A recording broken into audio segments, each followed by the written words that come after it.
What was that, Crack Luther Pendragon? What was that joke at me, the Dungeon Delver, Bill Sylvie? What was that you were saying? Because I'm here now. I'm here now. Good to see you all. It's good to be seen by you all. And the answer is terrible, but we're going to make the best of it. Sorry for leaving a bunch of you guys waiting. There are, as you might imagine, a great many things going on around these parts. Good evening to Toronto, Canada. And all the ships at sea. You know, I'm drinking another Shock Top. It's delicious.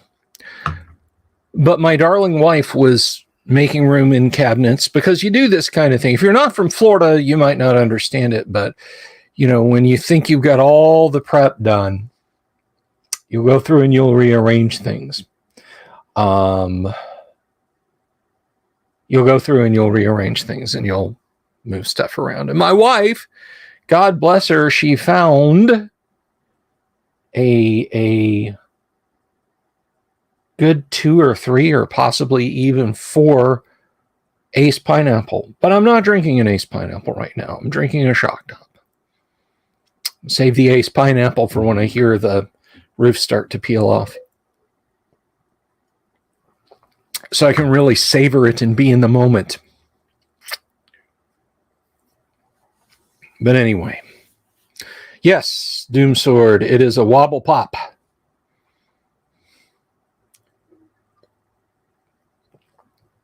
So let's just cut to the chase. I don't know what the plans for this week are. Wednesday, Kyle is out still. I think he has one more day. I think this is his last time of vacation. So next week he will be back to form. Will I be here? I don't know. But tomorrow is kind of open. So assuming I have power, assuming I have an intact house and the mental wherewithal to bring those elements together, to bring you guys a live stream, we will continue with Village of Hommlet. We're going to continue with it tonight, and then we're going to play some AD&D, but we'll continue with Village of Hommlet. And then we'll just have kind of free range opening meanderings, and I'll hold the mic up to the ceiling and you guys can hear the wind howl. Good evening, Ian Bartosh.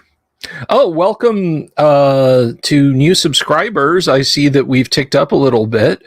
Thank you for stopping by. If you're just stopping by, please click the subscription button and click the bell icon for notifications. And if you like this live stream, and there's no reason you shouldn't, to be quite honest, give it a thumbs up and leave me a comment below and tell me what you liked.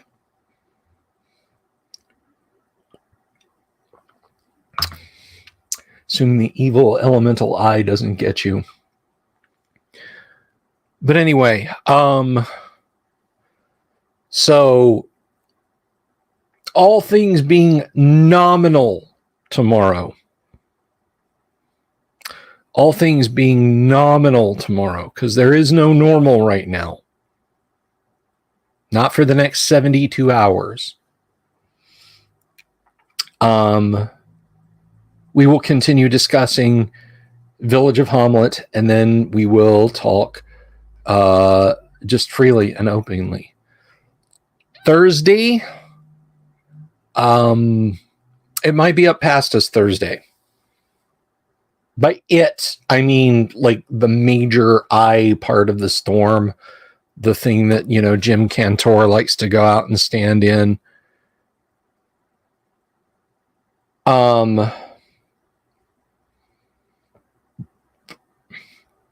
Friday, again, anything past this time tomorrow assumes that I have electricity. But Friday, we'll be back to wrap up Gamma World. I think is tomorrow. Yes, Friday will be the last Gamma World game for 4 weeks, because starting in the first week in October, we are going to be live streaming Call of Cthulhu. We're going to be Let's Playing Call of Cthulhu. Greetings, Corion. Greetings, Jack Photon. Greetings, Dave L. So if you want to read some, if you want to hear some Let's Play Call of Cthulhu, we'll be doing that in October, in Spooktober. And most of the Friday group will be playing in that campaign, and I'm looking forward to it. It is going to be tonally very different. The yucks and the laughs of Gamma World, yeah, it's gonna be a little different, a little bit of a change. Speaking of which, I received a mysterious package today, but we're not going to open it yet. But who is it from? Who can this be from? Postage fees paid. September 23rd, 2022. USPS Media Mail. Chaosium Incorporated.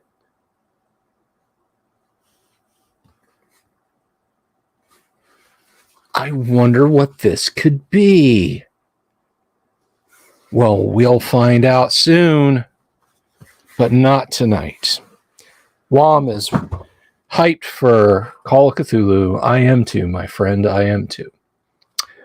But tonight, we're going to return to that wonderful little burg, the village of Hommlet, and continue on reading about it. Last night, did we have fun last night reading about the Inn of the Welcome Wench? Was that not the highlight of the evening? I think it was awesome. Dave L knows what that is. Well, we'll have to see, Dave. No, we had a lot of fun reading about the Inn of the Welcome Wench last night. It's board affair.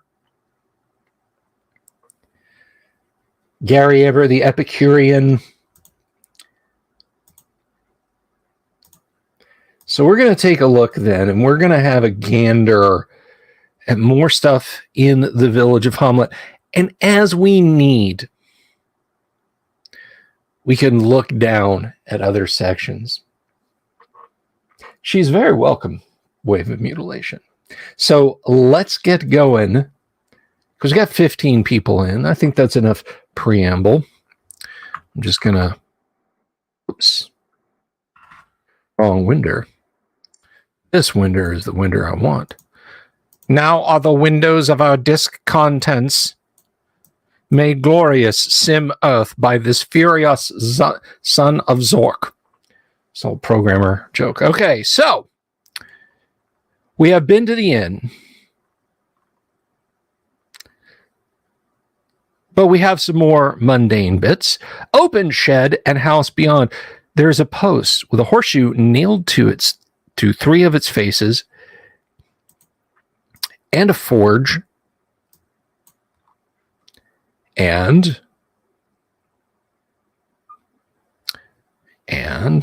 whoops, bellows in the shed that show that this is the local smithy. The smith is short but brawny. He is a 3rd level druid. Strength 17, Intelligence 9, Wisdom 13, Dexterity 10, Constitution 15, Charisma 15, 19 hit points, leather armor, quarterstaff, hammer, and is obviously hardworking, forthright, and likable.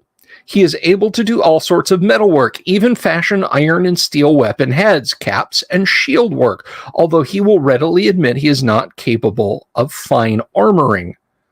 Brother Smith is the assistant druid of the grove, although he will never work up to very high because of his occupation, and he is a devoted cleric. In the absence of the druidical head, he will assume the role of religious advisor to the faithful. He has a small chest filled with 28 silver and 82 copper. He is the poorest guy we've encountered so far. Yes, the smith is a druid. The rest of his wealth he gives to the good work for the needy. In no event will he leave his fireside to go adventuring. New building. There is no one within. The doors are unlocked, and a few benches and stools are against the bare walls. A large plain table is at the far end. A tapestry on the back wall shows a green field with 2 acorns above a sheaf of grain, the banner of Hommlet. This is the village hall recently constructed for feasts and councils by Byrne and Rufus. See 31 below.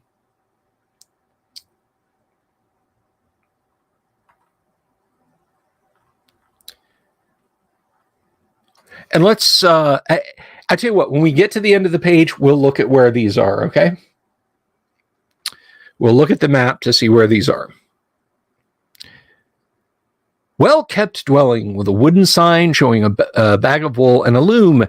Here dwells the elderly weaver and his wife, their daughter and her husband, 0-level militiaman, padded armor, shield, spear, dagger, 3 hit points. But there are also 4 young apprentice weavers, as business is very good. There are bolts of woolen and flaxen cloth here, but nothing else of possible interest. These folk are lawful neutral followers of St. Cuthbert, see 19 below. They have moved to the area only 2 years ago. The weaver has a cache of 7 small gold ingots, 24 gold pieces each, and a gold pin with an amethyst valued at 300 gold pieces behind a loose stone in the fireplace. Gary really did an amazing job on this module. You're absolutely right, Beeve. Cottage.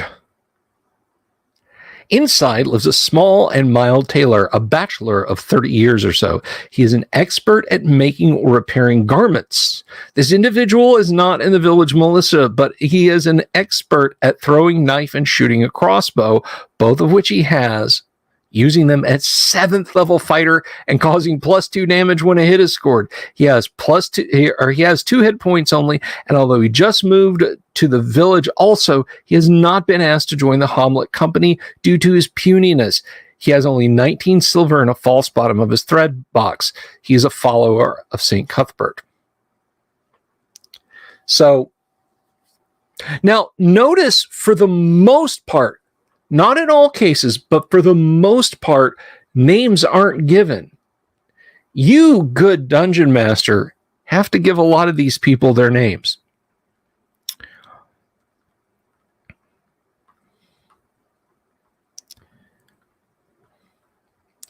Average farm building.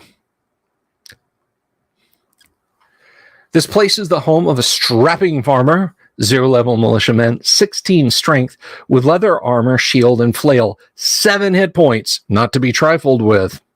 An equally large son. I think that should be his name. I think, this is equally large son. Same as above, but carries a morning star. The farmer's wife and 6 daughters, one of whom has a small child. They are friendly, but have nothing of interest to adventurers. These folk are druidical and have lived here all their lives. A clay pot filled with dried flowers has 36 GP and a gold ring worth 150.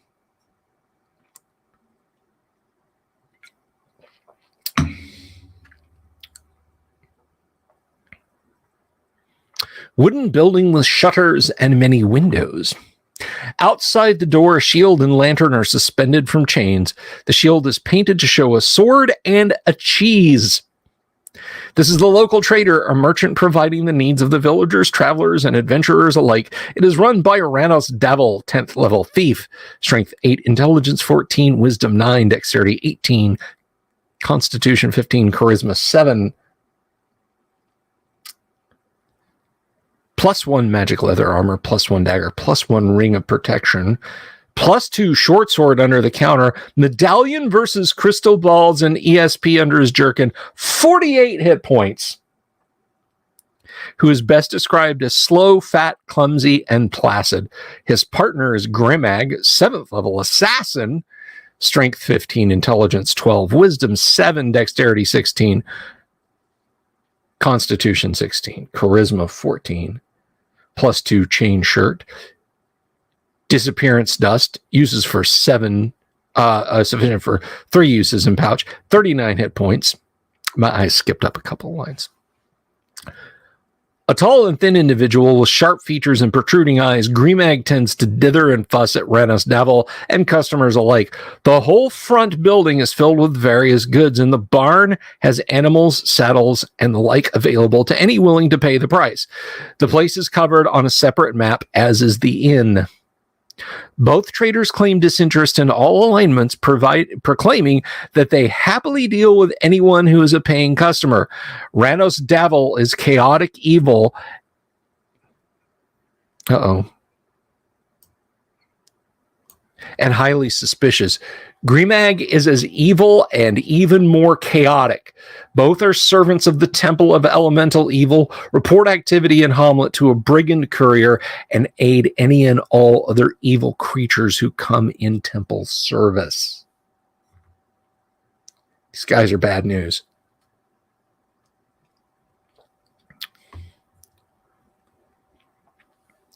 In the rear barn, there are various animals for sale: mules, draft horses, riding horses, ponies, and 1 medium warhorse. There are 2 to 5 of each type. These can be restocked in 7 to 12 days from passing dealers. If warhorses are desired, it will take from 7 to 30 days to obtain 1 to 2 heavy or 1 to 3 medium or light steeds, with a maximum of 4 such animals attainable in any 30-day period. A groom, 0-level militiaman, leather armor and shield, spear, sword, 4 hit points, chaotic evil bandit who will serve the villagers to keep track of their activity, and a man-at-arms with a longbow and sword. 1st level fighter, strength 14, intelligence 10, wisdom 8, dexterity 10, constitution 12, charisma 6, will hire out on orders from the traders, but they will require that they be paid 2 gold pieces per day and that the adventurers purchase a chainmail suit of armor for them. Naturally, they are desiring of having their agent accompany the party. If the group does not hire their agent, the traders will keep close track of their activities by any means possible, including following them personally if the situation warrants, i.e., they know the party has been particularly successful. For such missions, the stock of magical devices hidden away will be brought out.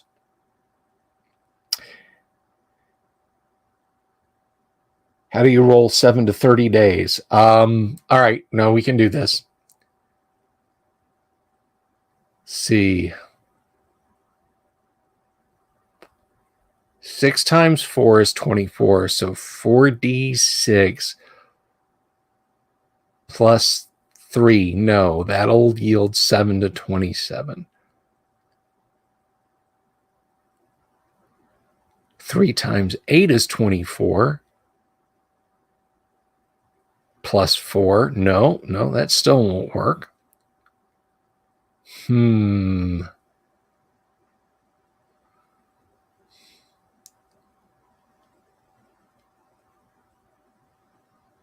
4d7 plus 3. No, that'll bring us to 21.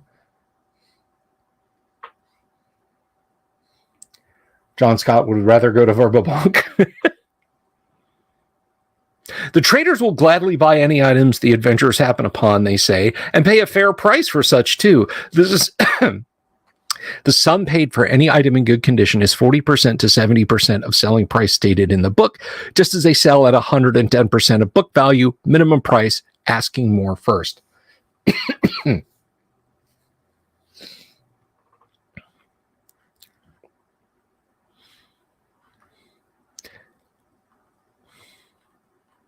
Oh, we were gonna zip over and look at these on the map. So we're at like 8 through 13. Good Lord. So let's see.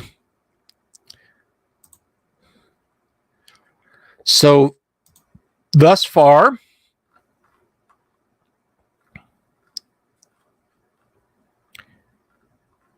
we have been to the Inn of the Welcome Wench. We've seen the village hall, the weaver, the tailor, the blacksmith, the farmer.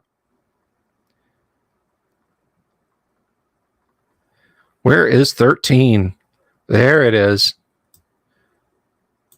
Ranos Davil and Grey Mag.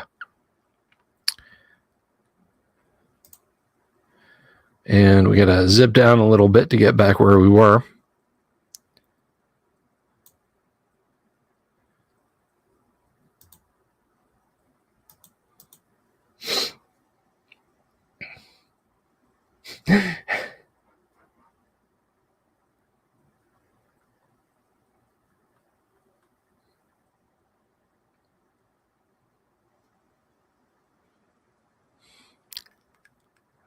So 14, weather-beaten building and barn. A wooden sign shows a cart and a horse, indicating that this is the domicile and quarters of the local carter. This teamster, a 0-level militiaman, scale mail, fauchard fork, sword, 5 hit points. His wife, a grown son, who was probably friends with equally large son. A 0-level militiaman, ringmail, shield, spear, club, 6 hit points, and 5 other children live in the house.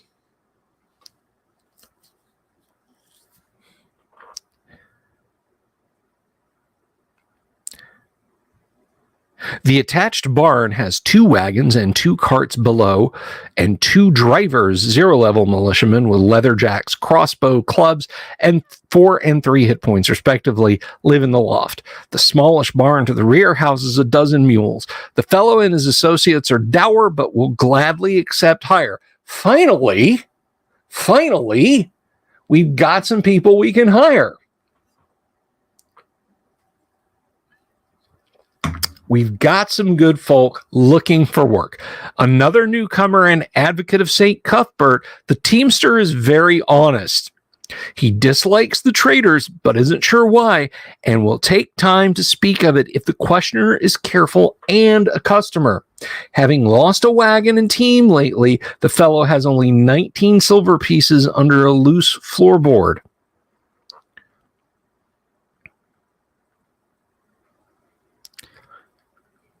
And we have some new construction. Sturdy new building with a sign showing 3 yellow balls. You should see a doctor about that. Consult your cleric if condition persists. This is the money changer shop. There is a guard near the door who's a 3rd-level fighter, a strength 13, intelligence 9, wisdom 10, dexterity 15, constitution 15, charisma 8, 17 hit points. The definition of a plug ugly. Wearing chainmail and carrying a crossbow and sword, 2 large war dogs, 2+2 hit dice, 16 hit points, 13 hit points, 1 attack for 2 to 8 hit points damage each, are always nearby. The proprietor is Nira Melub, 3rd-level thief, non-active, 12 hit points, strength 9, intelligence 16, wisdom 13, dexterity 15, constitution 9, charisma 10. He will happily exchange coins or metal for other exchange media, charging only 10% of the value. Nira also deals in gems and jewelry, paying from 50 to 80% of actual value, buying, selling 102 to 120% above actual value, and even making it cost materials value doubled, which is the new value of the jewelry also. He asks no questions and is always obliging and polite. Melub is truly neutral. He has no interest in what happens, although the rise of evil is not desired by him, for it would hurt business. He has a +1 dagger in his boot and a +1 sword under the counter. His cash box holds 200 each copper, silver, electrum, and gold. A small iron box nearby holds 50 platinum, 12 5-gold piece gems, and 6 50 gold piece gems. In the living quarters of the establishment, there is an oaken chest with a poison needle trap in the lock. If the top is open, acid sprays out to the front in a 10-foot distance, inflicting 5 to 20 hit points of damage on all there.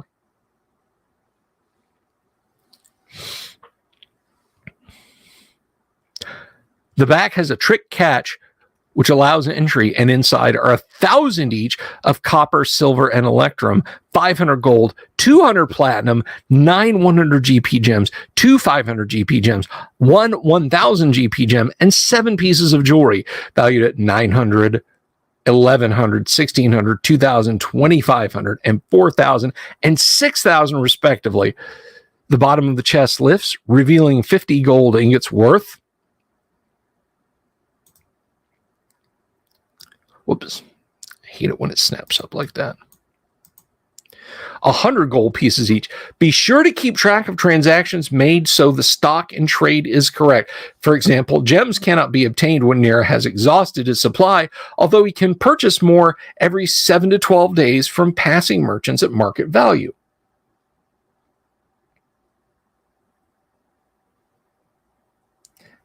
Dave L says 5 to 20 damage in a low-level module. God bless Gary Gygax. Hey, you sow the wind, you reap the whirlwind. Small house with a nicely painted sign showing a painted shield and a chest of drawers. The building is the shop and home of the local cabinet maker, who is a 0-level militiaman, ring mail and shield, spear, Morningstar, 6 hit points. His wife and 2 young children. He has an apprentice who is a 0-level militiaman with padded armor, shield, spear, and club, 3 hit points, who does most of the rough work, while the proprietor does the fine work and the limning. He is quite adept at shield design and sign work and can fashion almost any sort of furniture. The cabinet maker will happily do commission work of any sort, but he is not interested in adventuring, of course, nor is his assistant. They're druidical. They have a small cache of 18 platinum, 21 gold, and 30 electrum. It's kept under a rock near the back door.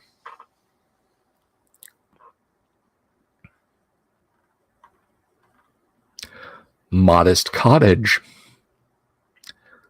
A potter is busily engaged in the manufacture of sorts of dishes and vessels. Although most of his work goes to passing merchants or the trader, he has a variety of earthenware bottles and flasks available for sale. The potter, who's a militiaman with padded armor, shield, glaive, Glaven, 3 hit points. His wife, 4 children, 2 boys are 0-level militiamen with padded armor, crossbows, spears, 2 and 4 hit points respectively, all work in the business. A crock in the well holds 27 gold, 40 silver, and 6 10 gold piece gems. They are faithful of St. Cuthbert.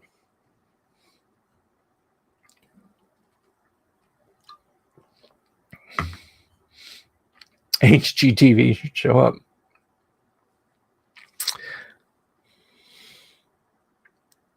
Yeah, Mordenkainen shows up about 5 minutes later. Get your technical stuff. Get back to whatever plane you came from.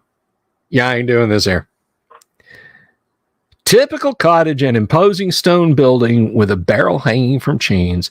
It's the home of local Braumeister, who's a 0-level militiaman with 6 hit points, a scale mail, shield, spear, and a mace. His wife and young child, a nephew who is a 0-level militiaman with ring mail, shield, spear, sword, and 5 hit points. And his wife have recently come to help run the affair as it is very successful. These people are druidical. They have sterling silver dinner service pieces worth 6,000 gold, hidden, and a gold decanter worth 1,250. A small iron coffer hidden in an upper closet contains 73 platinum, 3 500 gold piece gems, and 3 pieces of jewelry, 500, 1,000, and 1,800. A large dog runs free in the house at night. Armor class 6, 2 hit dice, 12 hit points, 1 attack for 2 to 8 hit points. The guy that makes the beer is loaded. Go Cuthbert or go to Null. Robert Phillips. The brew house has an aging cellar. No, I think I said that wrong. An aging cellar. An aging cellar. Sonny, when I was building, none of these buildings had basements. An aging cellar. Oh, mercy. Several vats are on the main floor. The side shed holds ingredients, and above dwell 3 apprentices who are militiamen with no armor, spears, Morningstar's clubs, 4, 3, and 3 hit points. These 3 are basically good folks, 2 being druidical, 1 being a follower of St. Cuthbert. They only have a few coppers between them. They brew the various ales and beers under the direction of the Braumeister, and they can drink almost anyone except the master and his nephew under the table.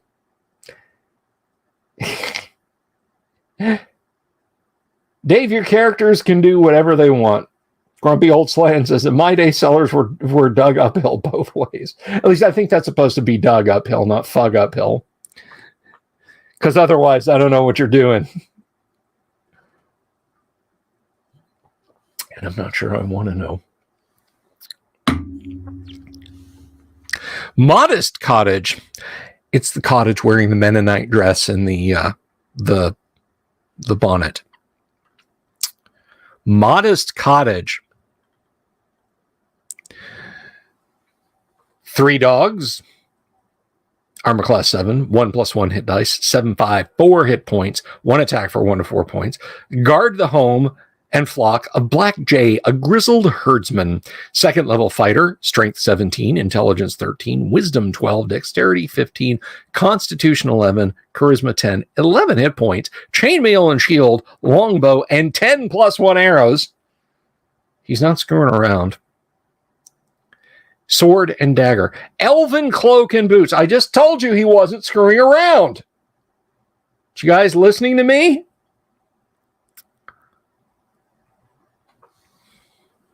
Who does not like company or strangers and says so to any who comes on his property. I've told you twice now, he's not screwing around. When are you people going to listen? This retired warrior is friendly with the elves to the northwest, but he will not become engaged in any adventuring, for his wife and children were slain while he was away in the wars. Other than his gear noted, Black Jay has only a few coins in his purse. 4 platinum, 11 gold, 8 electrum, 19 silver, and 20 copper, and an old jar in his cupboard. Only has a few coins. Gary then lays out more wealth than the average citizen of the city of Greyhawk will see in their entire lives.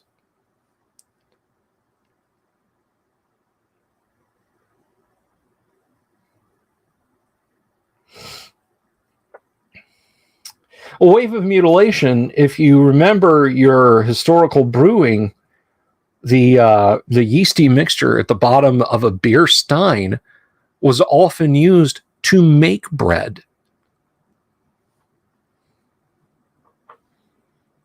And finally, last but not least, the Church of St. Cuthbert.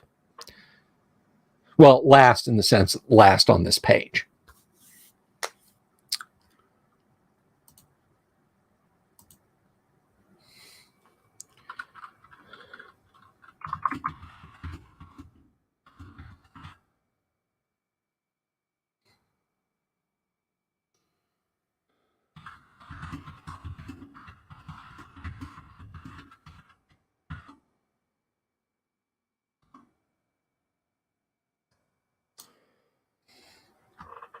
Church of St. Cuthbert.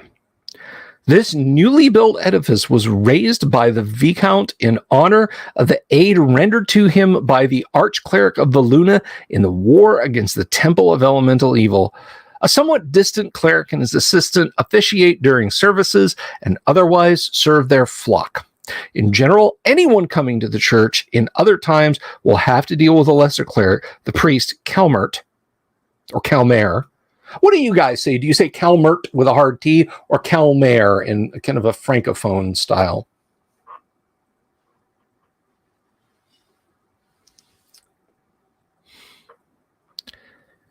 He is 3rd level, strength 8, intelligence 10, wisdom 16, dexterity 15, constitution 9, charisma 11, 14 hit points, plate, mail, and shield, a +1 mace. All spells typical are listed hereafter. Holy water can be obtained only at this location or from the trader who purveys plain water as holy water. Calmer, is known for his zeal in obtaining contributions. This honest man is anxious to give a sum to the builders of the fortress under construction. And although it should seem otherwise, most of the miscellaneous money he collects for the church from characters will go towards building the castle. The Canon Turgon, a 6th level cleric, Strength 11, Intelligence 10, Wisdom 16, Dexterity 12, Constitution 16, Charisma 8. These are not very charismatic guys.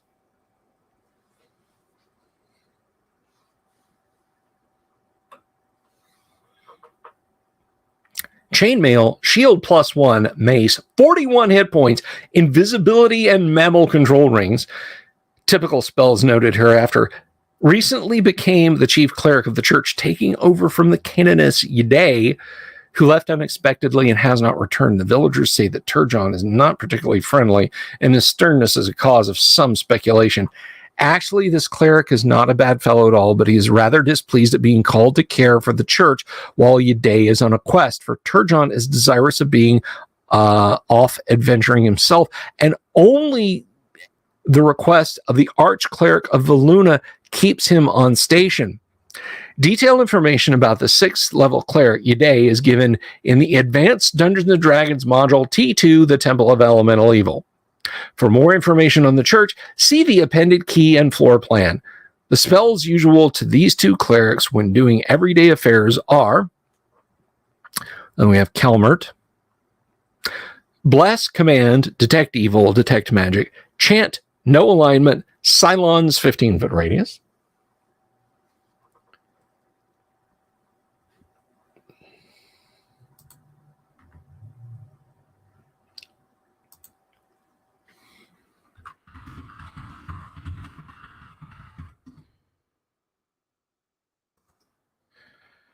and then Turgon, he's packing a little more heat.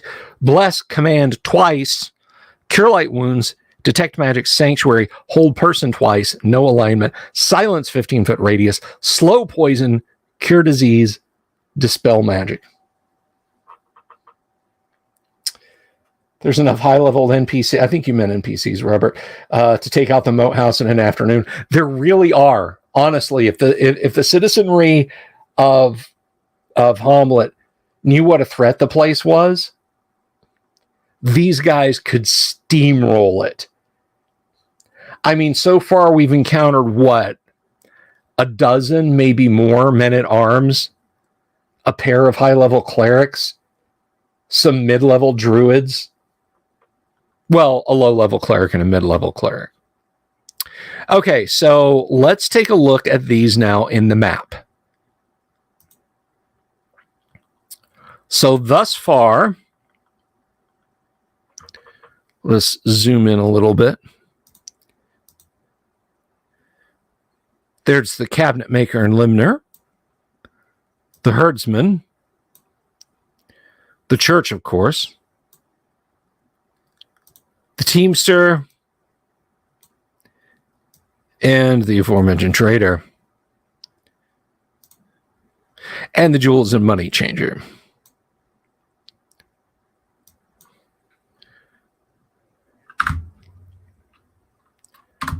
So we're definitely getting a feel for how this place is.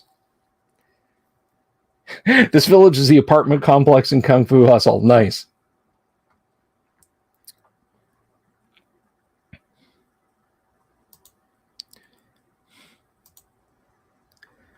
All right.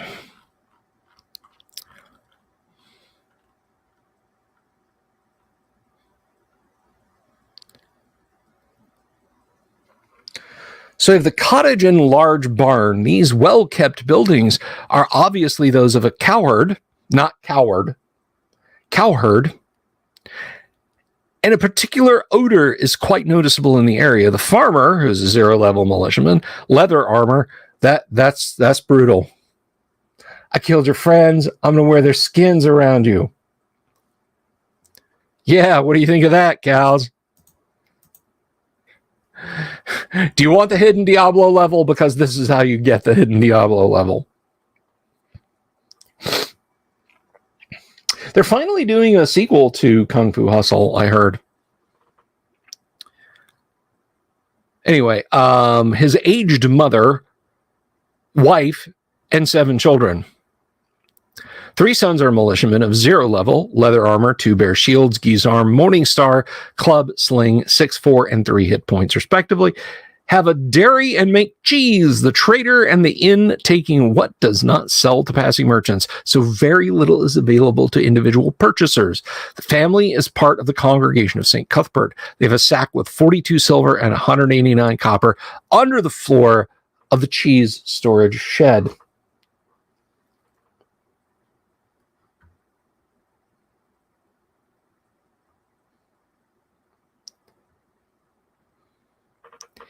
Yeah, but I mean, Kung Fu Hustle was, I mean, how long ago, right? I mean, yeah, if they were doing one just bang right on the heels of it, I could see where you'd be like, Stephen Chow, no. But it's been a while. It's been a while. I think we're due.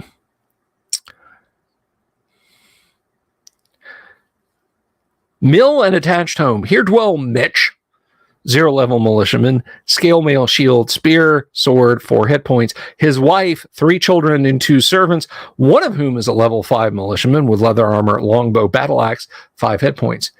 They grind grain into flour, of course, and Goodwife Miller also does some bread baking for the village. These folks are druidical, pillars of the community, and tend to be cool towards strangers. Hey, man. You're strangers. Let's just be cool. I don't think that's what that means. The dog has 10 hit points, yes. Yeah, the dog is a bigger threat than Mitch or one of his servants.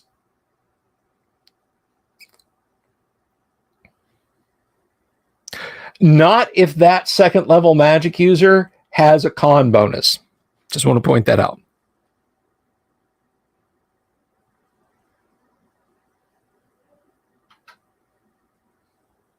Greetings, Baron von Headbanger. Good to see you.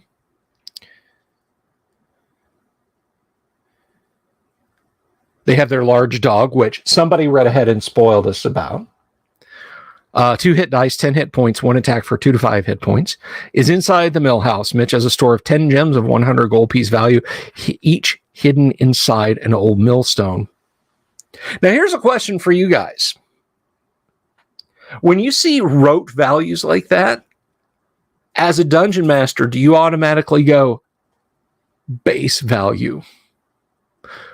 Could those 10 gold piece, those 10 100 gold piece value gems potentially have a 4 million gold piece companion? Think about that.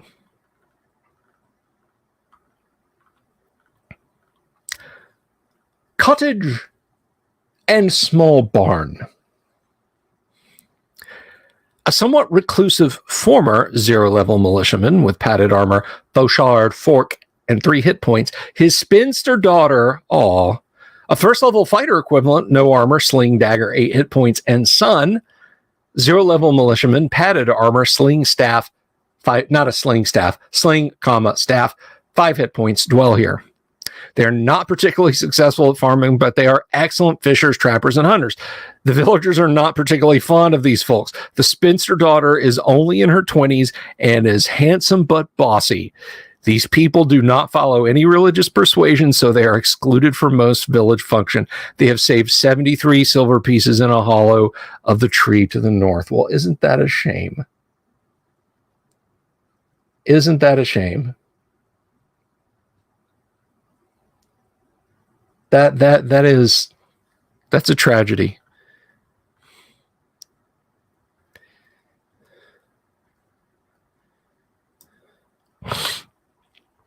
Now note,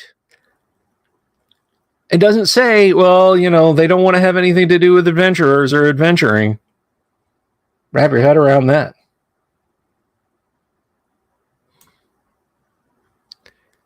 Let us go on.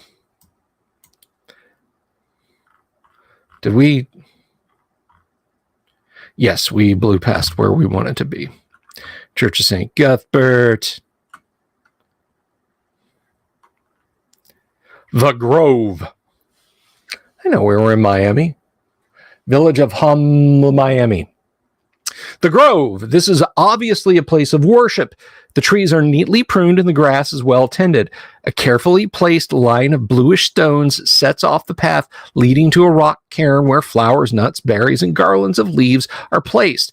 A small path leads beyond the shrine to a low-roofed wooden building placed under the great boughs of the central oaks of the copse. A call will bring forth the druid Jeru Ashstaff, 7th level, strength 11, intelligence 11, wisdom 18, dexterity 9, constitution 15, charisma 15, 44 hit points, padded armor, cloak of protection, +2, staff of the snake, +1 scimitar, ring of invisibility, spells given below.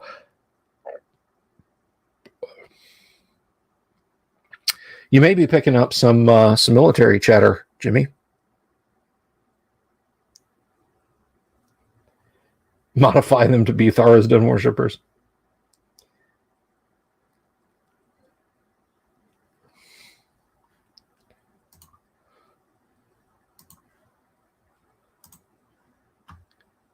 Oops. Sorry about that.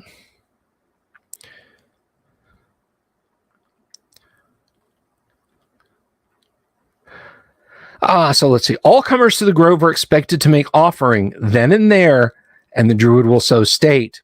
If the visitors are not druidical, they are expected to give several gold pieces to Jeru as donations towards the needy of Hommlet.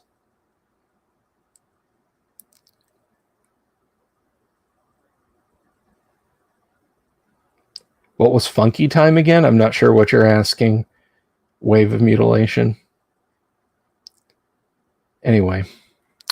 The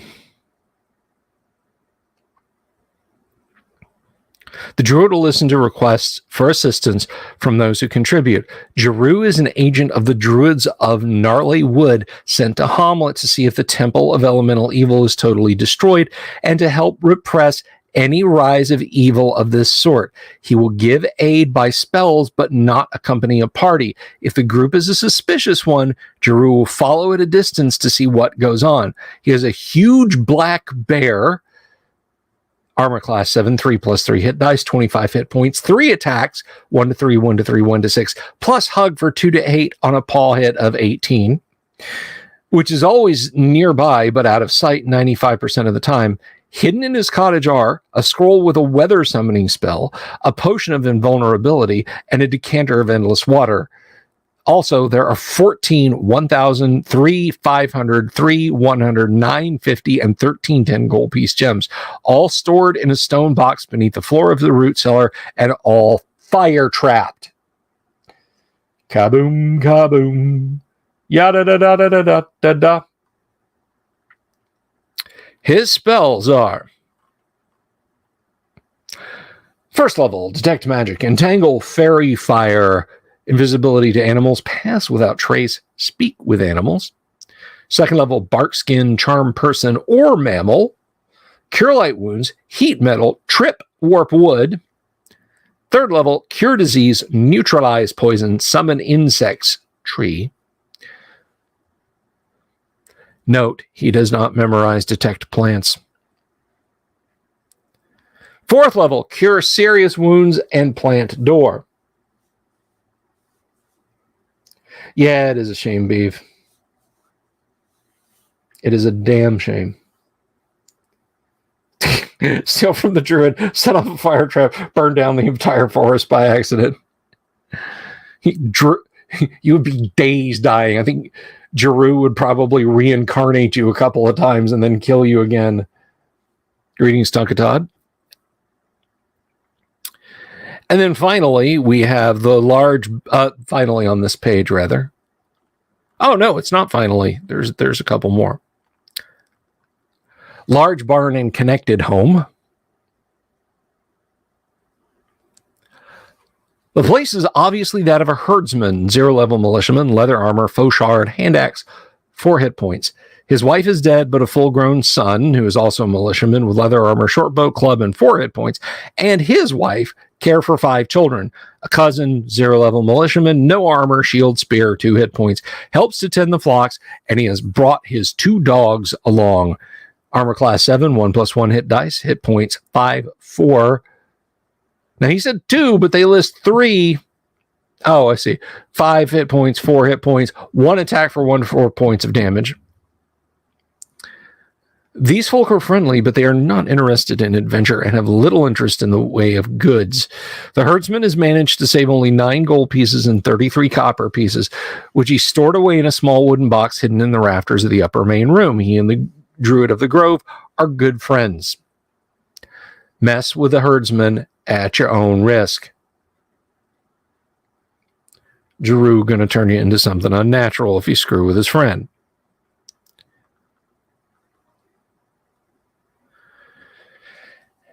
And we're probably, let me see, I don't know. Yeah, I think we're getting to Rufus and Burns' place, but we'll see. Is that what 27? No, 27 is the village elder, so. Barn-like house with a wheel nailed to a post. It's a resident and shop of the local Wheel and Wainwright. The main part of the structure is a barn where he builds and repairs carts and wagons. The artisan, 0-level militiaman, leather armor and shield, battle axe, 6 hit points. 2 helpers who are 0-level militiamen with padded armor, spear, 3 and 2 hit points respectively, and a small child live in the side apartment. His wife is dead and his helpers are nephews. These folk are followers of St. Cuthbert. The elder tends to drink too much, but is good-hearted. He has 140 silver set aside for his little daughter's dowry, the sum being kept in a pouch hanging in a back closet. Oh. And finally, on this page, the Walled Manor House. This place has an 8-foot-high stone wall and a heavy gate. It is the residence of the village elder, his wife, and 4 grown sons who are 0-level militiamen with scale mail and shield, spears, swords, 5, 4, 4, and 3 hit points respectively. 2 of these sons are married and their wives and 3 children live here also. The elder is a retired farmer and his sons now care for the fields and livestock. All of his sons have horses, and they are very proud of their status. There are 2 servant girls and a hired farmhand, 0-level militiaman, padded armor, crossbow, hand axe, 2 hit points, quartered in the loft of the stable. The elder and his family and servitors are all druidical. In time of attack, villagers nearby seek safety in his compound. He is greatly respected and quite wise. He has a council comprised of the Druid of the Grove, the chief cleric of the church, the captain of the militia, the innkeeper, the miller, and recently the magic user Byrne and his associate Rufus, 31 hereafter. Once each new moon, he holds a village meeting to hear ideas and complaints, as he is also the justice of the peace. A secret compartment in his bedroom contains an iron box with 4 pieces of jewelry, 400, 900, 2,000, and 5,000 gold piece value, 100 platinum pieces, 428 gold pieces. He has silver dinnerware valued at 3750 gold and several gold dishes worth 2,300. He personally carries the equivalent of 10 gold pieces in his purse, as do his sons. They do. He's a well-to-do man. And we will take a look at those buildings, and they may actually be over on the right-hand side.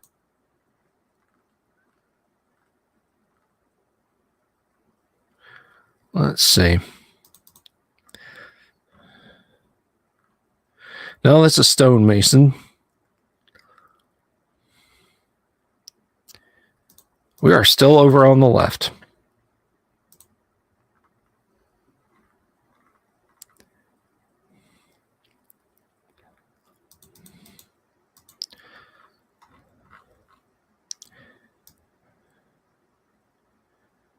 The cheesemaker, the farmer, the miller. I'm Larry Miller. The village elder, the farmer. The carpenter, the Wheel and Wainwright, and the herdsman. They're all just tantalizingly close to the Inn of the Welcome Wench.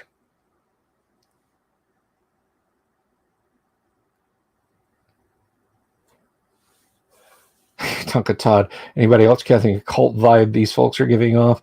The greater good. No, I mean, they mix it up. You know, you got the followers of St. Cuthbert. You got the Grove Druids.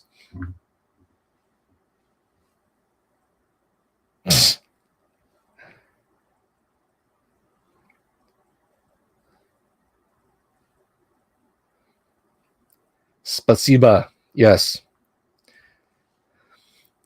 All right. So that so far is our trip through the village of Hommlet. Nothing quite as exciting yet as the Inn of the Welcome Wench, which we read about and thoroughly enjoyed, embraced, and loved our visit to last night.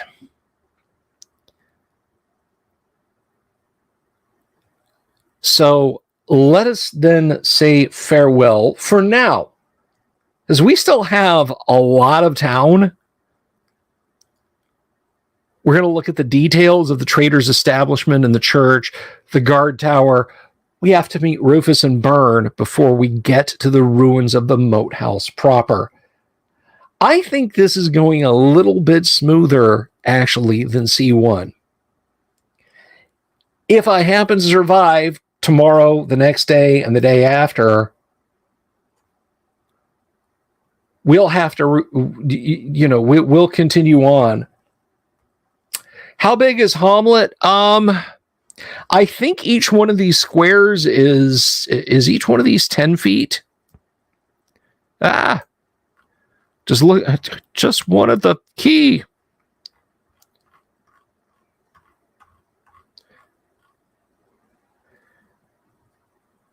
So scale in feet. So it's 20 feet per square.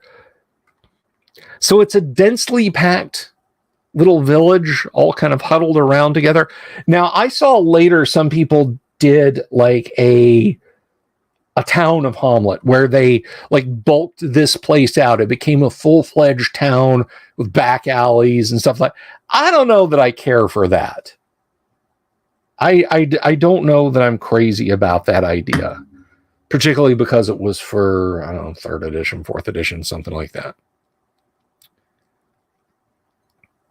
But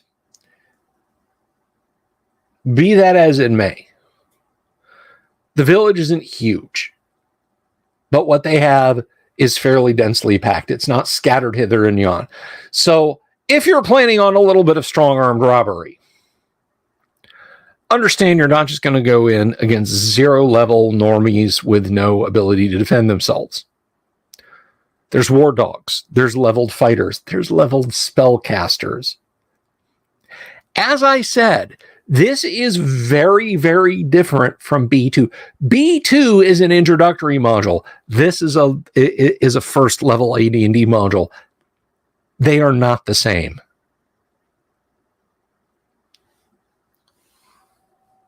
They are not the same. So that's tonight's reading of Village of Hommlet. And I hope you guys enjoyed that. In just a few minutes, we're going to jump off and we're going to start playing some AD&D for a little while. I'm going to refresh my drink, probably.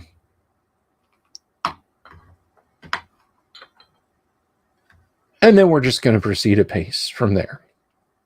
But before we do that, first of all, let us stop sharing.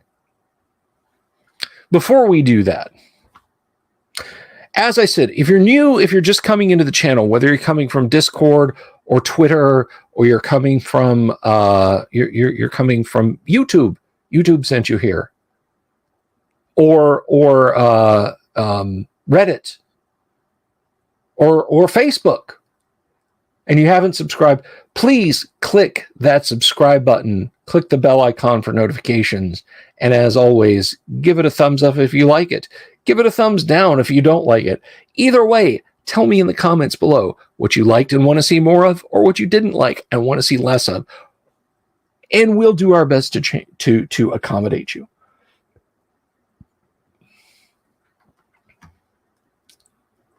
So, you might have noticed that the crab has been dutifully scrolling this banner across the bottom. If you wish to support the show via Subscribestar, via Patreon, via PayPal Direct, or just buy me a coffee, if you like to do that, you can. You don't have to, but you can. And for those who have chosen to, let me just take this quick, brief moment to say thank you to Joshua Garlock, Lord Corion, Ricky Maru, Mobius, Kevin Reynolds, Doomsword Deathmaster, Mark Simpson, Damien247, James F. Keck, William Smith, The Dungeon Minister, Manny Wall, Mark Corey, Kevin Wood, Todd Sharp, Carnivore Farmer Rob, Jeremy Rule, Bo Ganora, Mikey Mank, Sky Hernstrom. That's Sky Hernstrom. Pete Sullivan, the DM's Council, and our newest inductee into the Scroll of Fame, Baron Von Headbanger. So we thank you. Unremitting thanks to you folks. We greatly appreciate it. So do you guys want to play some first edition AD&D or what? Are you ready? You're ready to rock?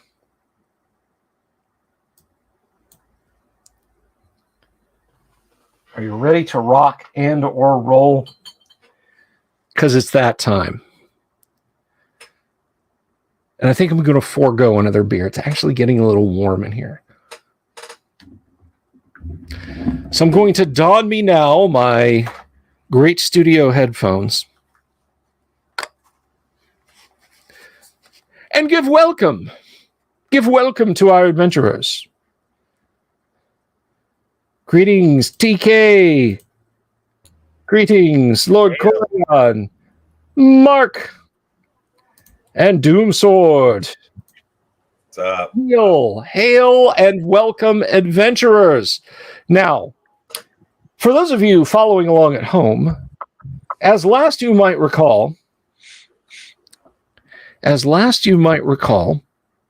our adventurers, well, they encountered something in the caves of level 1 of Castle Greyhawk that made them leave. They left with a quickness. You put the fear of God into the cleric.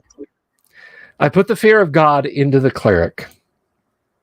The stuff of nightmares confronted them.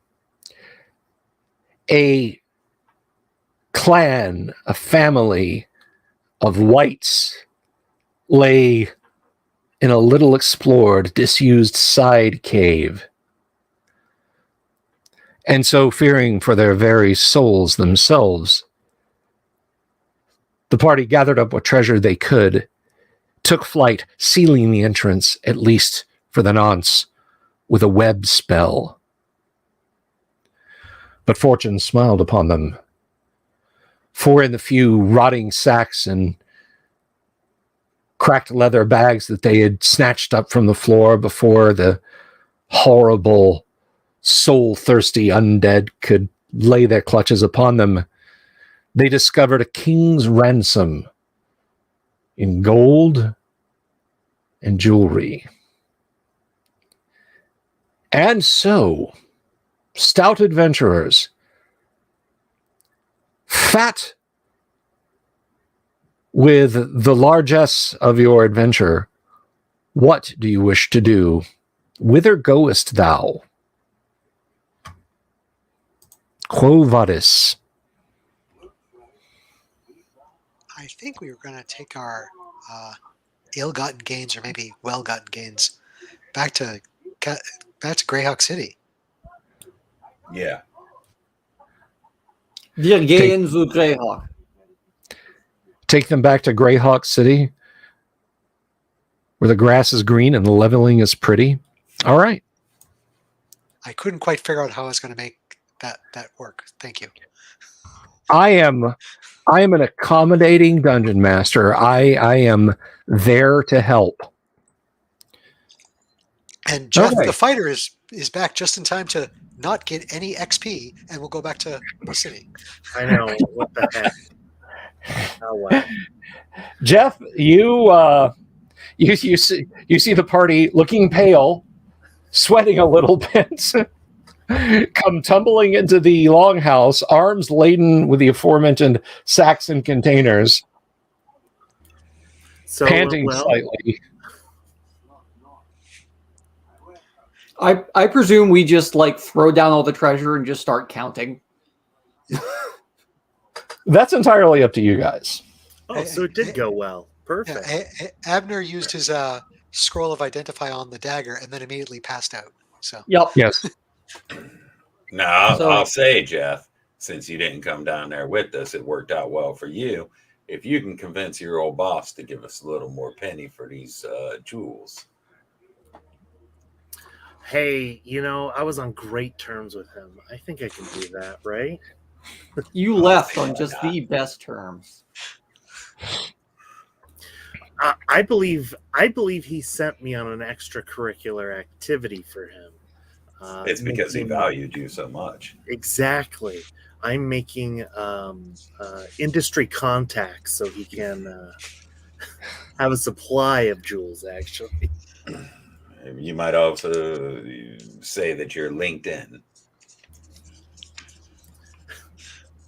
Boo! That's so bad, I'm surprised I didn't say it. Me too. Fair enough. Okay, so Abner chants, Abner cadaver, and falls over on the floor. You have identified the magic dagger. There is nothing else of note other than being shiny and very spendy. Was it +2 or +3? Yes, it was both. Both. the What was dagger is +2, +3 versus larger creatures, I think. Wasn't that it? Oh, word. Yes, it is. Let me look under miscellaneous weapons and I can answer that question a little bit better. Let's see. Yes, Congratulations. dagger you found +2. Sting. I'm sorry. I Say said, again? congratulations, you found Sting. Yeah. Good enough. So dagger +2, +3 versus creatures larger than man-sized.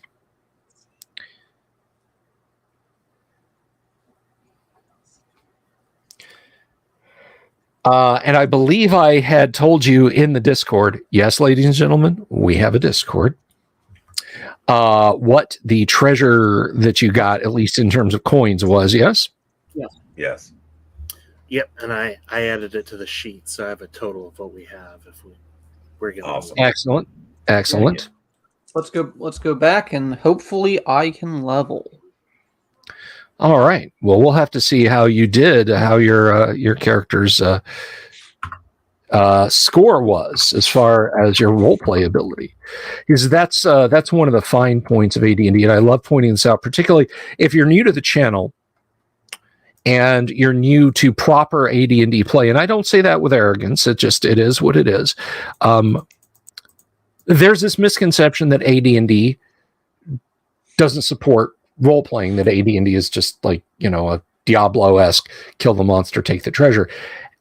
Baked into the rules, hardwired, part of the code of first edition AD&D is rewarding good role playing. If you role play badly, the game says withhold rewards from the players. If they role play well, reward them by shortening the amount of time that it takes them to train, and thus the amount of money it costs them to train.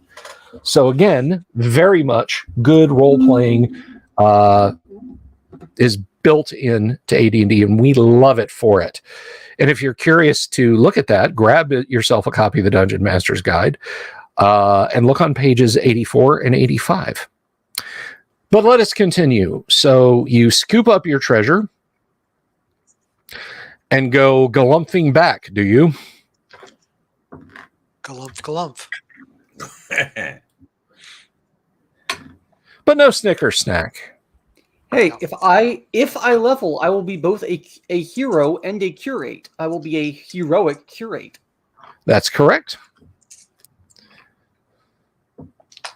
Curatic hero? I don't know what the adjective form of curate would be.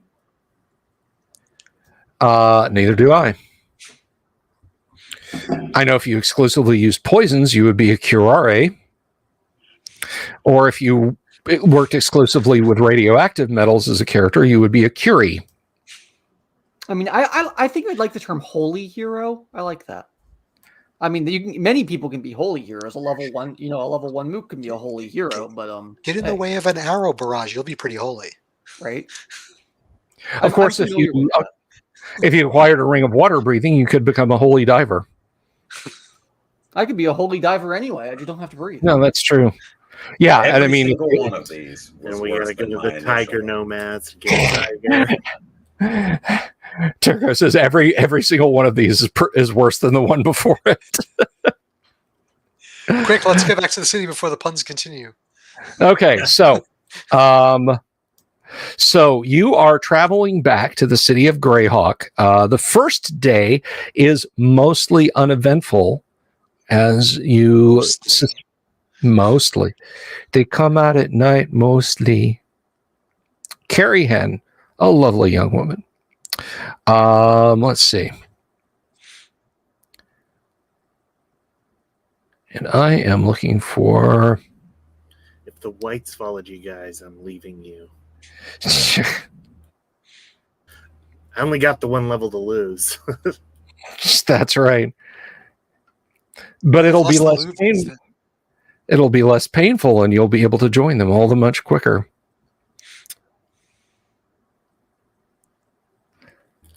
All right. Paladin next.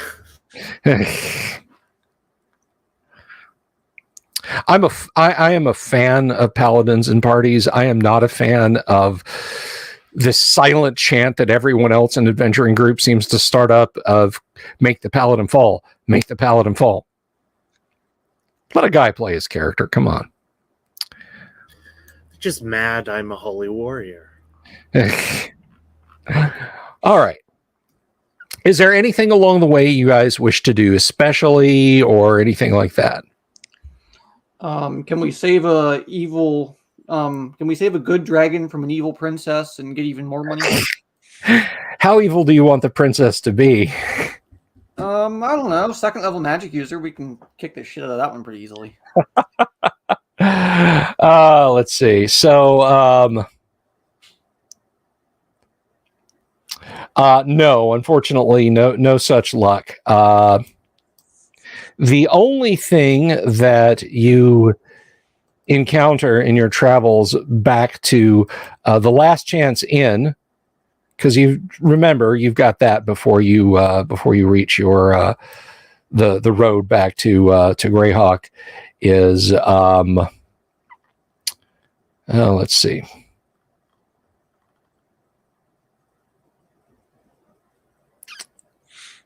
I'm checking here. No, it's not a dinosaur.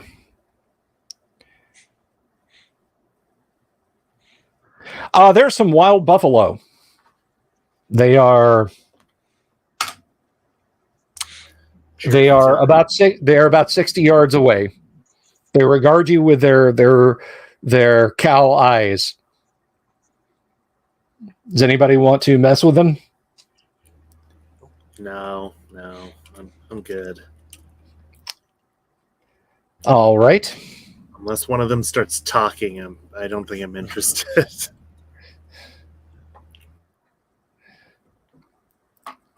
I'm reminded for some reason of one of my favorite Far Side cartoons where the farmer is milking a cow and the caption is, "Man, it bugs me when they stand up." All right. So the next day, are you stopping at the Last Chance Inn, or are you just riding on to Greyhawk? My vote would be to stay. Yep. Should I stay or should I go? Yeah, let's stay. Okay. There is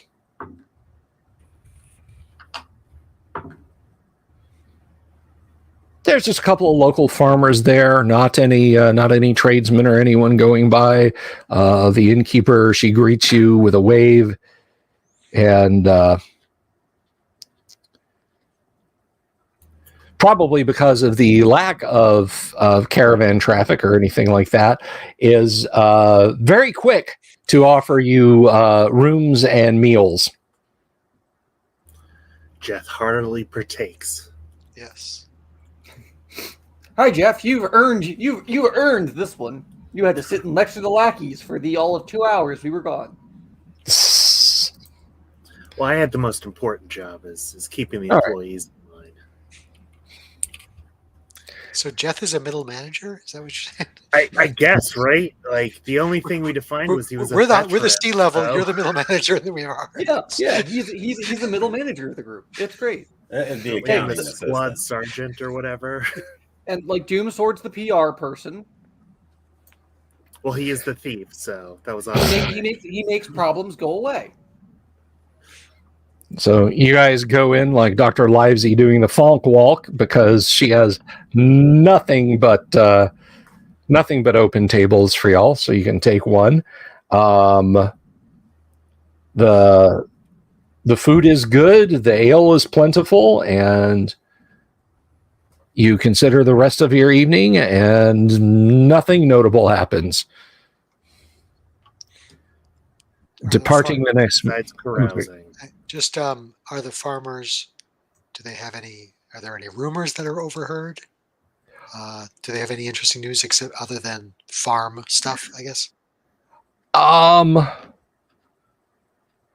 One of them is saying, well, I have a brother who does some trading with a Cooper who occasionally has business with a caravan that goes to Verbabank, and they have a man who sells iron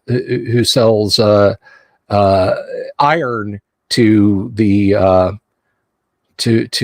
smiths. And apparently there's been some trouble around the village of Hommlet near Verbabank, but I know nothing. Takes a long drink from his mug. Sounds His like a brother- boring place. His brother's father's wife's nephew. Twice removed. Yeah. It's basically a long chain of the game of telephone. So you don't even. I mean, he might have said Verbabank and meant Valuna. I have a second know. question. What's with the yellow question mark over your head? Over my head? No, over the guy's head. Sorry. Oh, the quest marker. I gotcha. I don't know. It's been there for about a week. I just Yeah, I'm a which way is the doctor. arrow pointing on the compass? We now have a little gold dot on our map. My cousin's got a blue diamond over his. It's the weirdest thing. He'll get up in the middle of the night and go outside and dig a square hole and fill it with water, and then splashes around in it. Okay. Tunka has a question. What gods and clerics does the Holy Warrior worship? That is, I think it was Blared, was it not? Blarid, yes. Blarid the knee taker. Blarid the leg taker. Yes, As per my cult. Blared leg taker. All right, so nothing else happens in the night, and you continue on in the morning.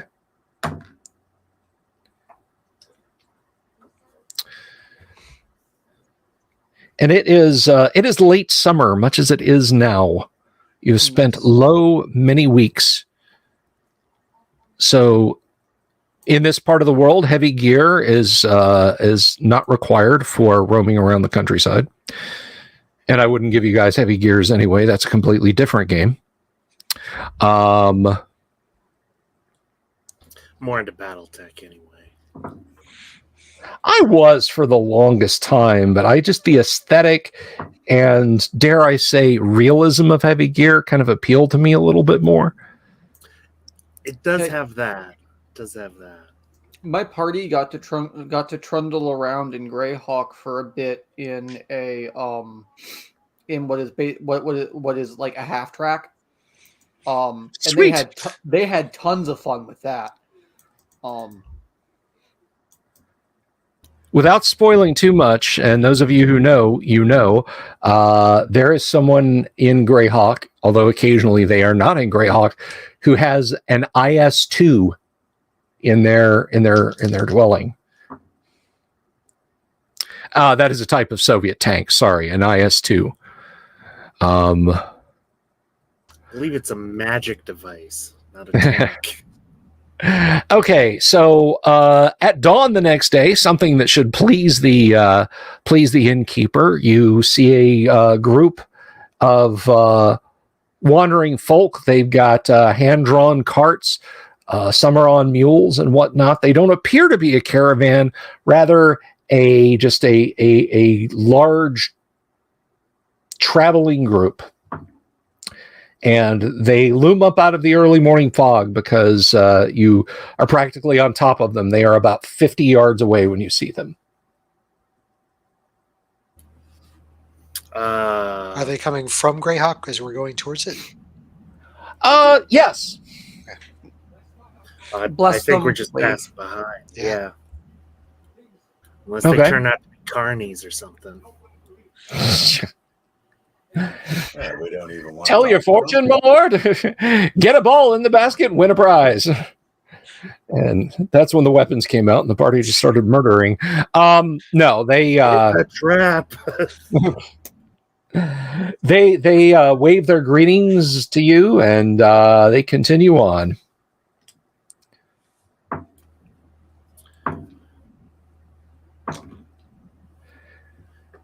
And the rest of your day's travel back to the city of Greyhawk is uneventful. Awesome. You arrive at the city, and there is the traveler's entry gate, the standard fee for entry. You know, the entry toll applies. Do you pay it? Is that coming out of individual or party funds? I figure it comes out of party funds. But Okie dokie. It is 10 silver each. So 1 gold. No, half a gold. Ah, 20 silver to the gold. I always forget that with AD&D.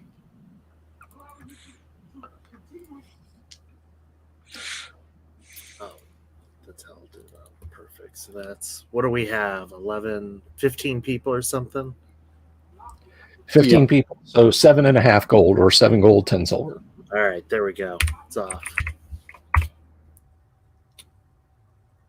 Alrighty, so they take their they take their monies and wave you on in. Now there are obviously farmers and so on, not road travelers who move in and out through different gates, but you're obviously not farmers. But you're back in the big city of Greyhawk early in the morning, and nothing extraordinary happens. No, Carlos is feeling much better now. Thank you, Baron. Baron Vaught Headbanger asking if Carlos still had a UTI. He's better. All right. So, whither will thou goest, adventurers? What do you wish to do in the city of Greyhawk? Cash in the jewelry. Yeah, sell some gems and jewels. Yeah, we need to sell that. I mean, I don't have any other business, just that. Once we have the money, I'll see about leveling. Abner Oh, might okay. buy scrolls again of identify, but that's secondary stuff. That's not important. All right.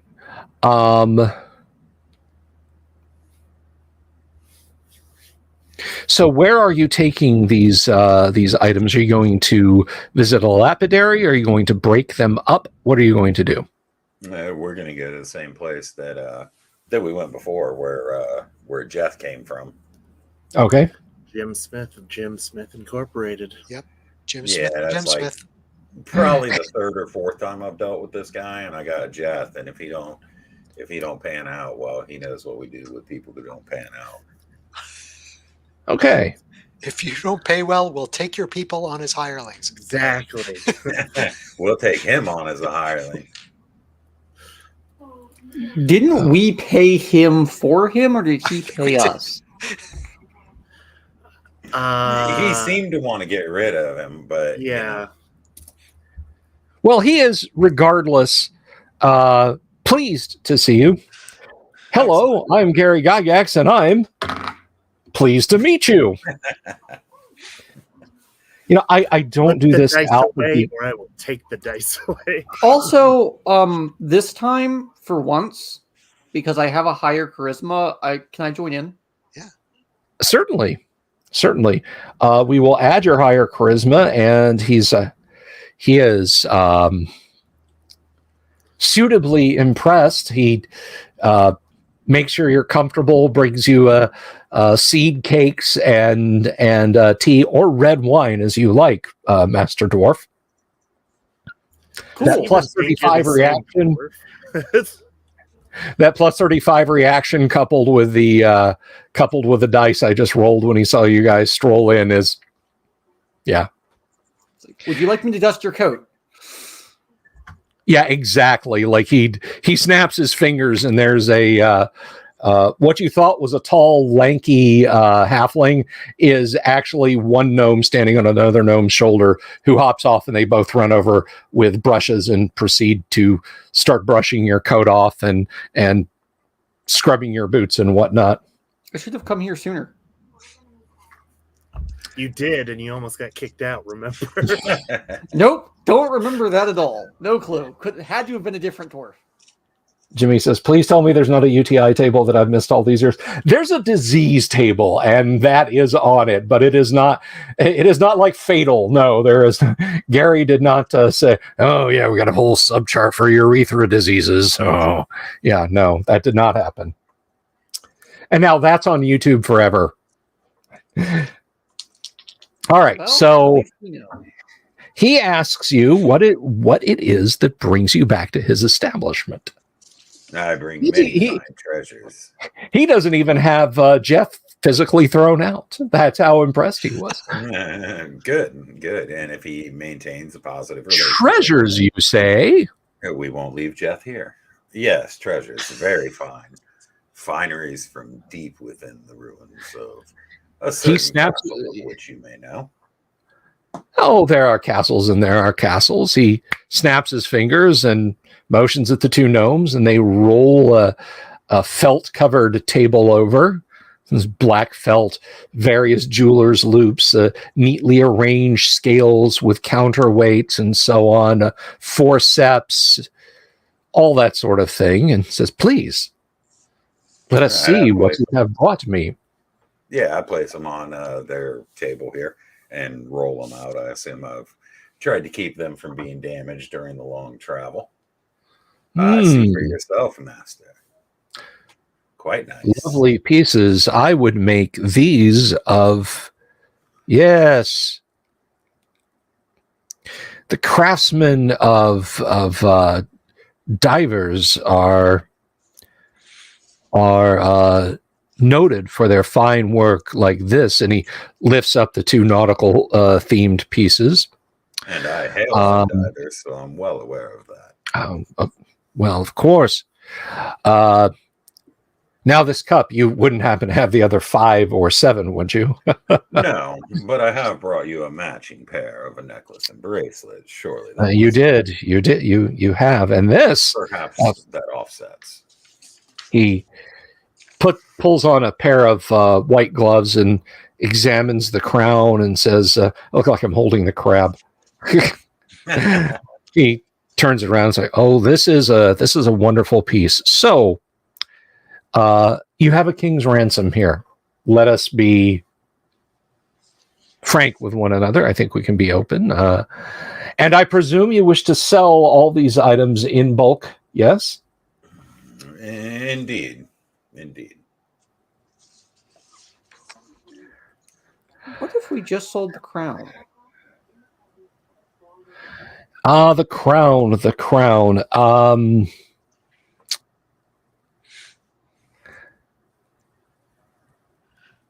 Such an item as this, it's breathtaking to see a piece this large worked from platinum. Yet it is noted by its antiquity. I would say Hmm. Let me extend to you the generous offer of 5,500 gold pieces for the platinum crown. We're not that far apart, perhaps. Excellent, Let's pay you excellent. the remainder, however.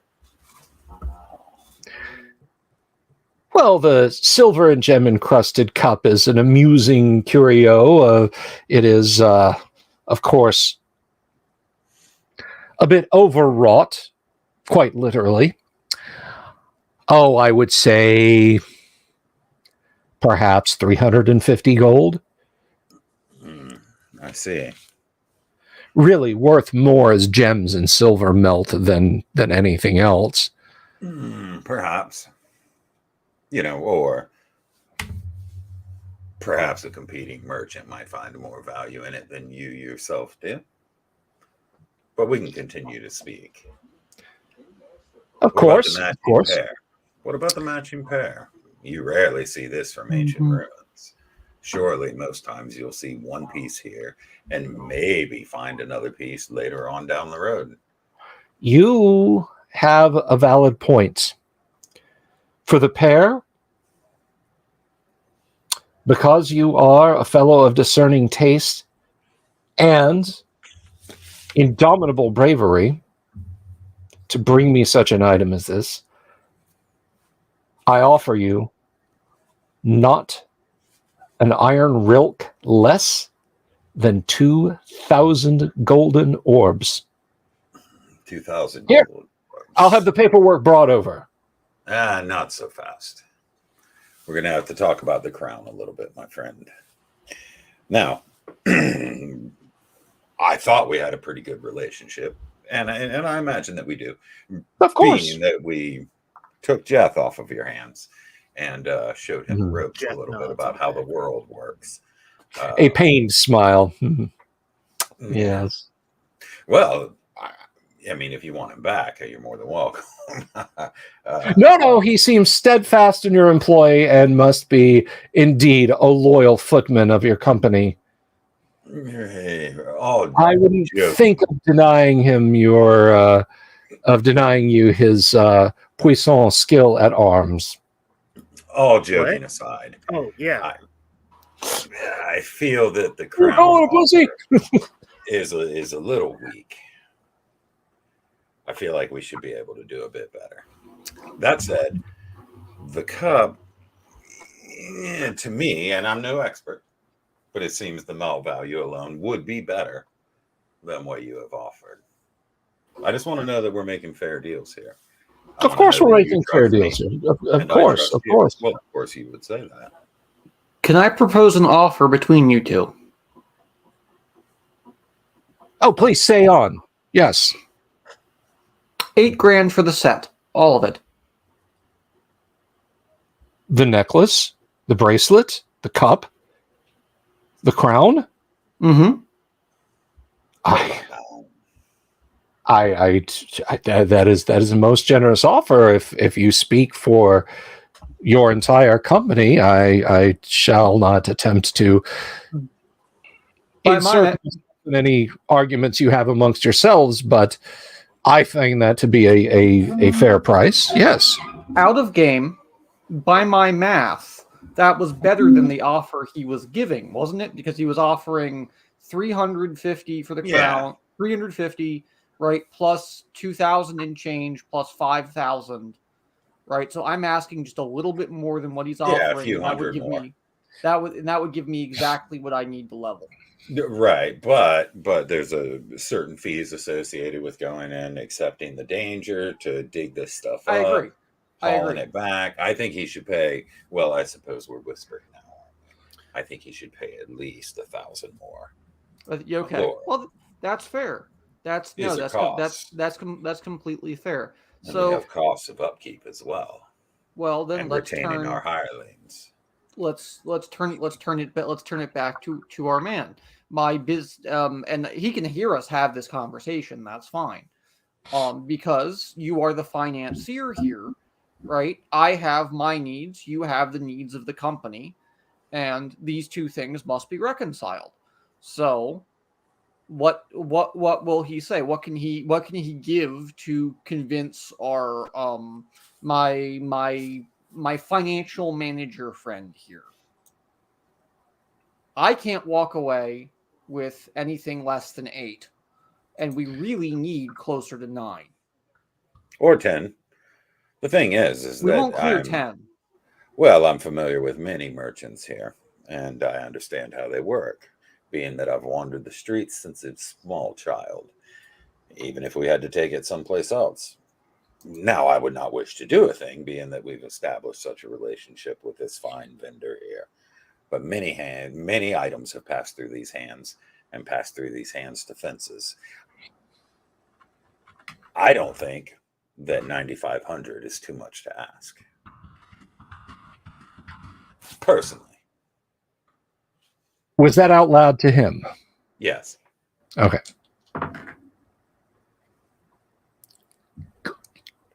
My friend, you drive a hard bargain, but you make a good case. You lucky bastard.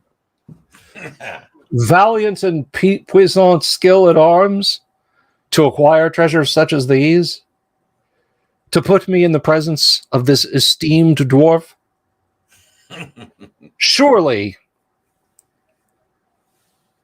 you make a solid case. Very well. 9,200 it is, just as you have asked.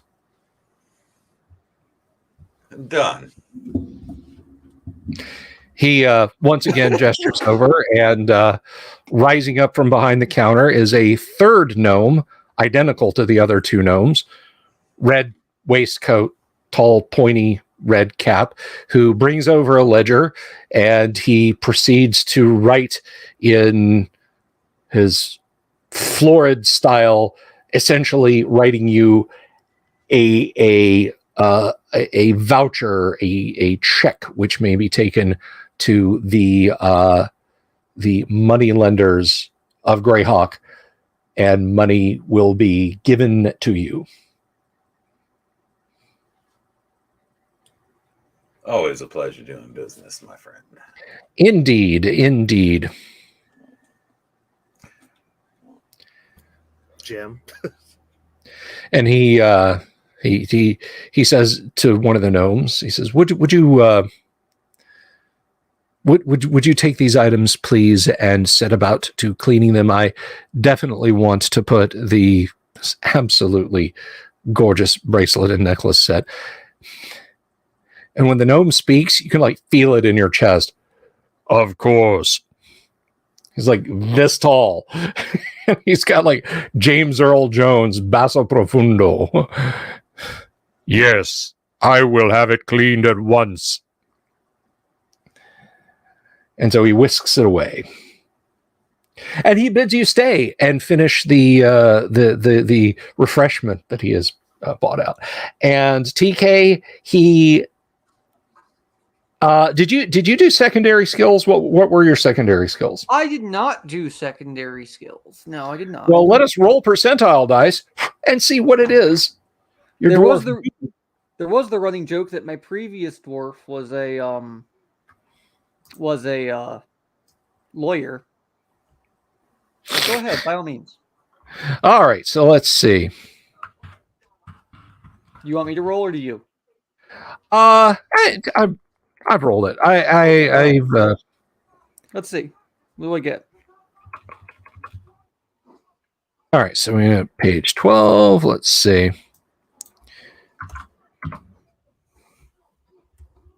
It tells you to roll twice more, and each time you roll, no appreciable skill. Yeah. I've done right. that.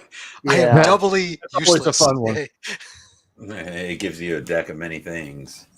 Yeah. Yeah. Card maker. Oh no. Here, Jeff, draw from it. I wouldn't mind being a Cartwright. That wouldn't be too bad. Okay, so you are actually a woodworker / cabinet maker. I wasn't far off. So, yeah, he shows you several actually fine jewelry boxes that he sells and asks your opinion. Did I pay too much for this? Am I paying enough for this? What do you think? Is this too ostentatious? What do you think of the wood here? Is this actual Fost wood or Fost wood bronze? And so on and etc. And you and he, as much as you want to, assuming you're not freezing him out, have a final discussion about cabinet making for as long as you want. Absolutely. Though the scary thing would be getting a dwarf involved in a technical conversation, because I think, as would be clear, we would go until the sun goes down. It is a. I mean, you will have to disengage. He will always have another question for you. Oh yeah, I get that. So yeah, unless I will engage until the thief physically drags me out. Yeah, I was going to say that I leave almost instantaneously. Oh well, if he just instantly leaves, then no, I'll stay and I'll make somebody come and get me at that. Abner's just cheese and crackers. Yeah, right. Abner's over looking at cloak pins and stick pins and new buttons. Oh, that's nice. Eventually, you just come by and poke me with a dagger, and it's like, hey, all right. Leave. So the afternoon passes uneventfully, and Doomsword Turgo is fleeing this nerdery immediately. Well, early on into it, I'm sure that I have better. Okay. Yeah, but the fifth time he asks, should the hinges be on the outside or inside? You're just like, ah. yeah, and I'll go grab a glass of wine or something. Gen Xers, and maybe it's not just Gen Xers. If you're from a younger generation, that's fine too. Do you ever go someplace with your old man, hardware store, auto parts store, whatever, and your dad just starts talking to a guy about stuff, and you just want to get home? That's kind of like that. All right. So you have no problem getting back to wherever it is you need to go. The jeweler is very accommodating, pours you another couple of glasses of wine, and basically he just has a big jet space blank spot in his sensor field. So if he's angry at you or whatever, you can't tell. He's just All right. So yeah, and Damien points out that the sword is just, 2 cabinets to the right, matched pigeon blood ruby earrings worth approximately 500 gold pieces each. Golden bracelet in display case, serpentine eyes, 200 or 2,500 gold pieces. You're like, shut up. That's why I got to go drink. Yeah. Could you imagine walking into that store and only buying one of those earrings? All right. So, as was the fashion. Does Outlier now have enough to level up? And do we have some extra for the rest of us? If I can take $8,000 and God willing, i.e. DM willing, because it's I pay for the level I'm at, right? Not for the level I'm going. That is correct. Okay. Yes, you pay for the level you're at. Good news. I upcharge the shit out of that then. So I only need $6,000 to level because I need $3,000. I need $3,000 each. And so it's what the party can, I don't know, Abner can smoke the rest. It'll be fun. So 6 instead of 8, right? So that should give us 55.77 left is what I got between what was sold there and that pile of gold we got. Well, there you go. Split amongst the 3 of us. just to be annoying, Jeth wasn't involved. Well, leave me out of it because I'm taking stuff for. That's true. So split it amongst you two, and then the wagon. So I actually didn't get the final price that that Jim said. How much did you sell that for? It was 9,200. Okay. And then he's taken 6, so that gives us 32 plus the 2377. So you're taking 6,000. Well, Yeah. Right. Well, it's 6,000 give or take. Right. So I could need more, but Before we split it, let's talk to your gods, i.e., the DM, and find out how much you need to spend. Yeah, because I was gonna say if even with you spending 6,000, we have like 20,000 gold. Yep. To split. Well, DM, how bad do I suck? Okay, so this is that magical part where we get to talk about the role-playing rewards that are baked into AD&D. Now, I do want to point out that in addition to the monies that you received from this treasure, there are also XP for the giant spiders that were living inside the hutment, and which Jeff can get XP for. Which Jeff can get XP for. However, everyone was involved in the slaying of those, more or less. So, also, that's 73 experience points each. Can I make one recommendation to the party?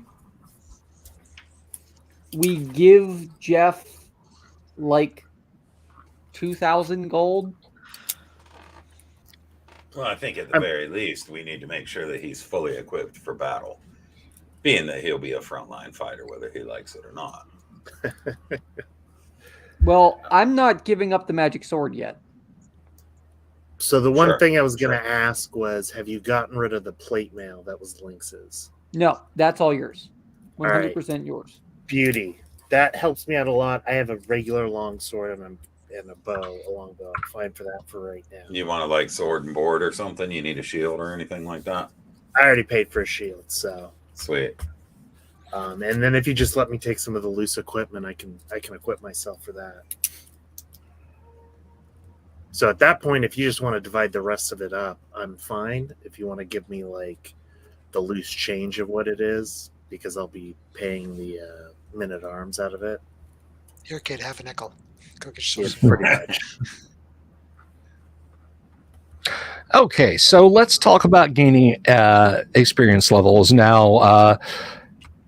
One of the great joys that I've found in being a DM, where I've had campaigns that have gone on past the mere, hey, we're playing for an afternoon at the FLGS, we're playing at a con or whatever, is that rarely have I ever had to rate any players anything less than an S, and most often an E for excellent.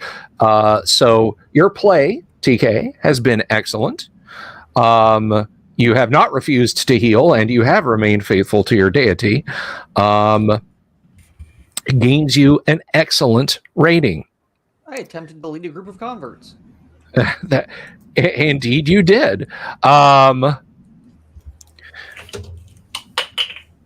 So when we divide that rating by the number of adventures or entries, and you're currently 1, your rating is 1.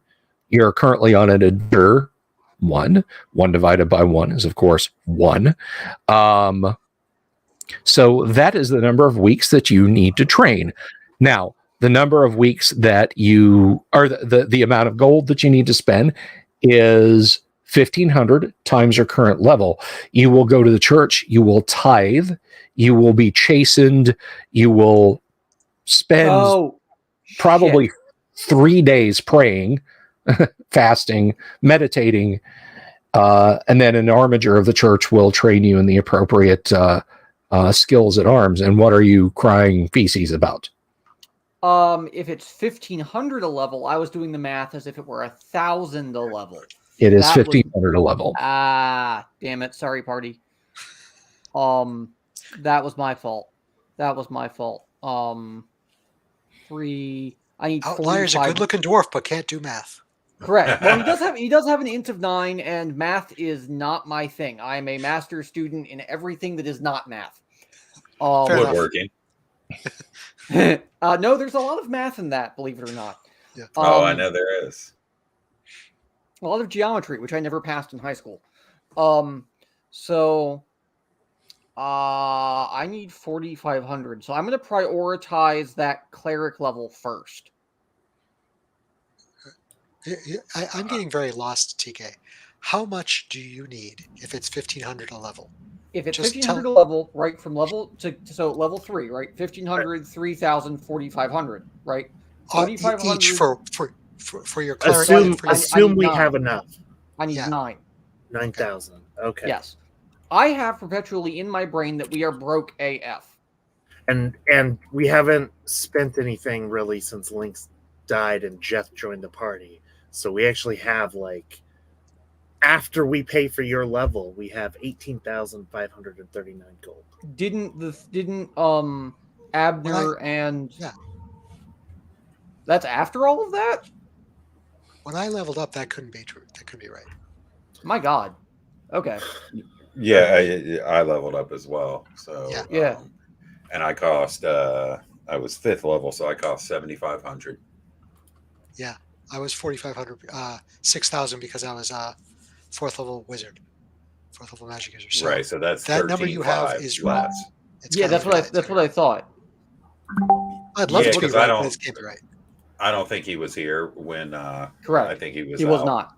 when we Yep. leveled. So if you take Got the it. total, Okay. and subtract 13,500, we'll be in. I think we'll be correct.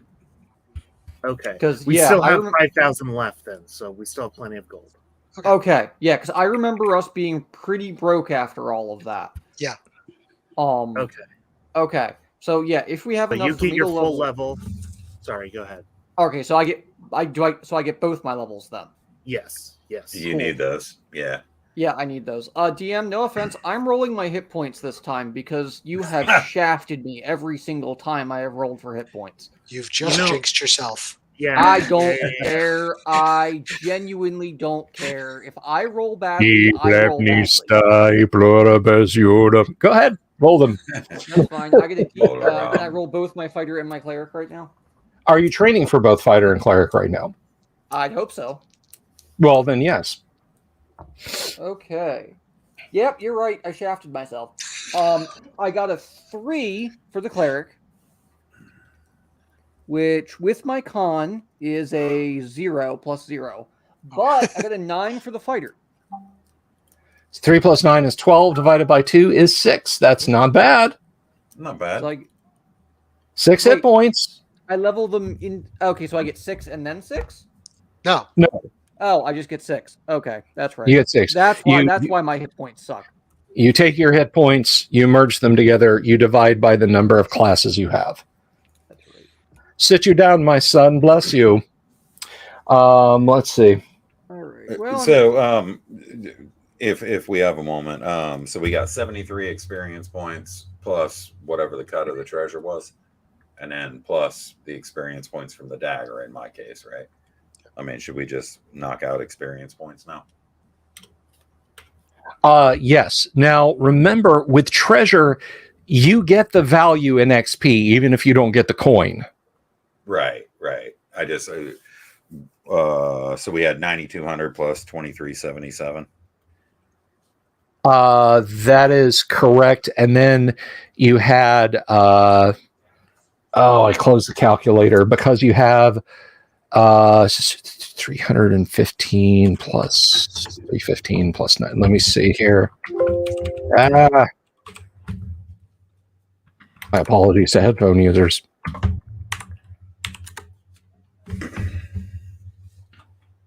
So that would be 38.59 in monetary XP, besides whatever Bill's going to tell us. Okay. So everybody participated in the fight against the spiders. So I think the easiest way to do it is to take what I say 63 XP for each of you and dole that out. 73, dole that out separately in individual penny packets to everyone. Don't mix it in because then there's a question of, well, what if these XP go? So it's easier if you just take the 73 XP and everybody noted on your character sheets accordingly. Yeah, and we'd already divided the other XP, I think, as well. So I think we're good. Okay. Jack Photon asking, you get treasure XP if you don't haul it out. No. No. The only people getting treasure XP are the people who adventured for the treasure. Good evening, Amish Mike. Good to see you. You've been spending most of your life sitting in chat as an Amish Mike. Isn't that the case? Oh, James Seymour, you're so hot. Oh, wait. Oh, this is James Seymour. Sorry. I thought you were someone else. Nobody's going to laugh at my joke about the best looking James Bond girl. Anyway. I chuckled. Thank you, Doomsword. I appreciate that. I got into an argument with my buddy Ty Beard about who the hottest James Bond girl is, and I was arguing with an attorney. You can imagine how it turned out. I did lay down a pretty good objection, though. I got a partial concession from the bench that she is in fact smoking hot, just not the hottest Bond girl. So. Yeah, Ty's cool. Yeah. So, y'all, do you think I should take silence, or should I take spiritual hammer as my second? Right, and the spiritual hammer is autonomous, right? So that's that one. 1d8 damage. It persists for a number of rounds and can. I still have to like use it and throw it. I think. I don't think it like floats around and bops people in the head. Yeah, I can't specifically remember it for some reason. Good news, though. I can cast 4 Cure Light Wounds, though. Walking into a dungeon, basically armed with a Gatling gun of healing, is always a fun thing. It's like, oh no, our fighter has been stabbed. Yeah, get back in there.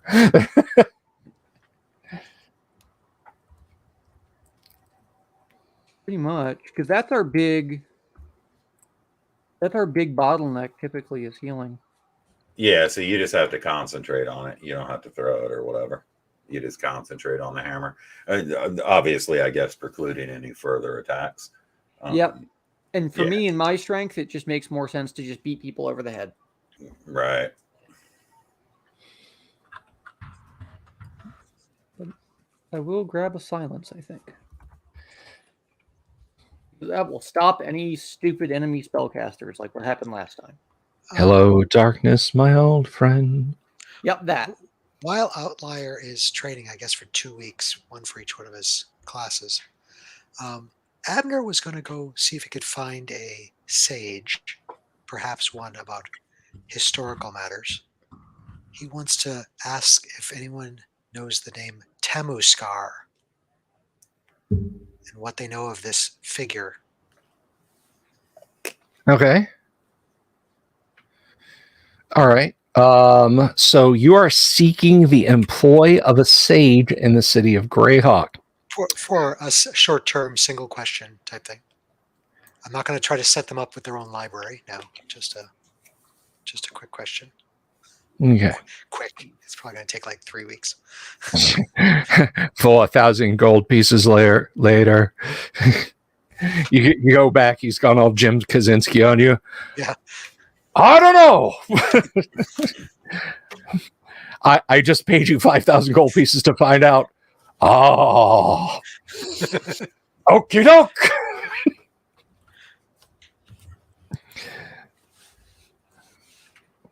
Can I just point out, though, that first of all, Christopher Lloyd is an incredibly accomplished actor, and I will brook no ill will of him. But my God, he has always looked like he was 70. Just like literally, Jim Kaczynski was younger than I am now when he was being played. Let's see. That guy could be 90 and look 70. Yeah. So, all right. So you're in the city of Greyhawk looking to hire a sage, and for short-term employment. And in the city of Greyhawk, locating a sage is just You go to the university district. You look for somebody hanging out their shingle.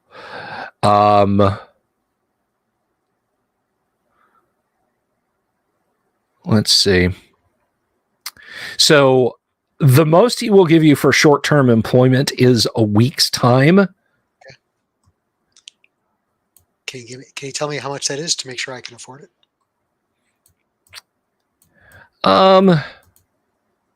Let's see. How much you got? Yeah, basically. I was afraid he might say that. All right. So employment for a week is going to cost you 700 gold pieces plus information discovery. What are you what are you looking for? You're looking for this Tamuskar person? I want to know some more information about Tamuskar. It is a name we have encountered in Castle Greyhawk. We have encountered. Oh, in Castle Greyhawk. Well, then. That's all I tell him. There's more in my notes, but that's all I tell him about Tamuskar. That's all you tell him. Okay, so this fellow who you've been able to gather the attention of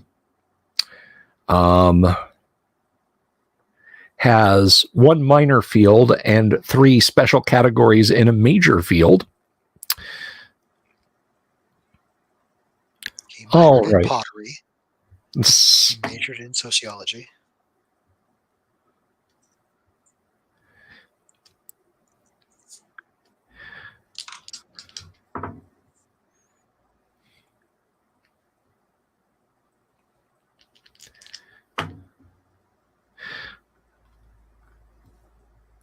Okay, so his areas of expertise are humanoids and giant kind. I feel like I'm reading off the Jeopardy questions. Our categories tonight are humanoids and giant kind, physical universe, fauna, flora, humankind, and demi-humankind. Last week's winner was Abner. You select the first category. Okay, no. Humanoids and giant kind, physical universe, and he knows a little bit about flowers. What do you have to show him that might be in his area of expertise that he could expend a little bit of knowledge to you, to help you? Well, I guess if his shingle said humanoid and giant kind, I may not go to him. But, I'm sorry. I apologize. Supernatural and unusual. It is not plant kind. It's supernatural and unusual. I believe this Tamuskar may have been some form of wizard or other such person. So maybe that fits into his category. Okay, so it is an exacting question. You want to know specifically exactly who he is, correct? I've read this section, so yes, I know the tricks you're trying to play on me.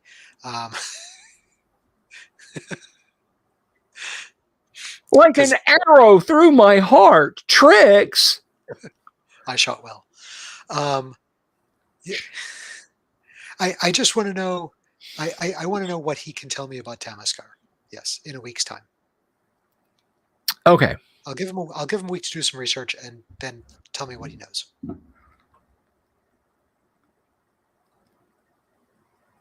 All right. So it is in a major field. You are asking an exacting question.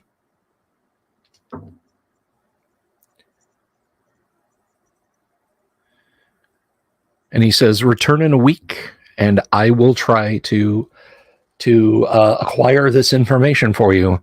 It will, however, cost you. You understand this, correct? Yes. Good. So, return to me in a week. Very well. I shall. Okay.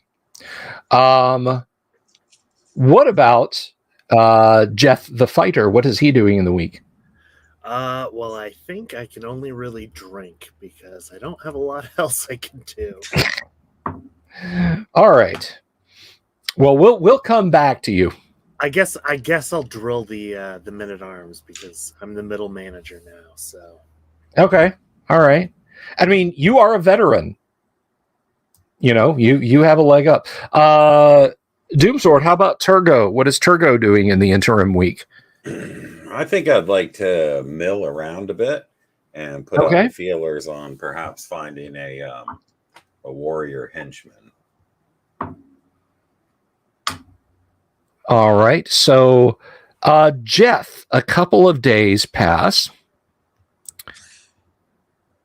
A couple of days pass as you are. A man named Turgo comes to you. Wants to looking hire for a warrior henchman. Looking to hire war. Wait a minute. You look familiar. That's not how this is supposed to work at all.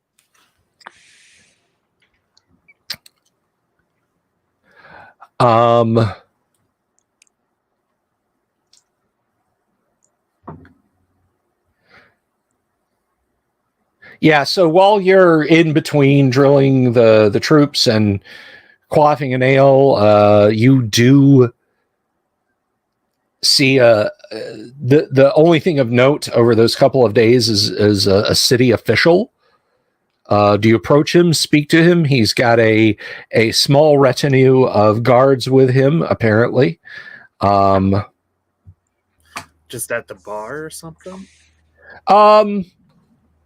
No, just when you're traveling from place to place. Jeff's curious. I think he's a little curious. What's he'll walk by. What's he doing? The official? He is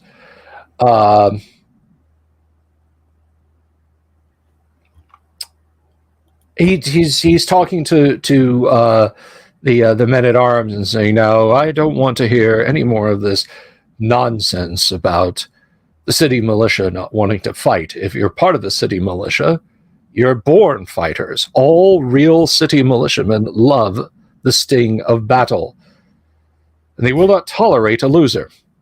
Hear, hear. I insert myself into the conversation when he says that. A true warrior longs for battle. You see, this young man, he appreciates what's being said. What's your name? Jeff, sir. Jeff, and you live for the sword. You live to defend your betters, yes? Exactly. Of course you do. Of course you do.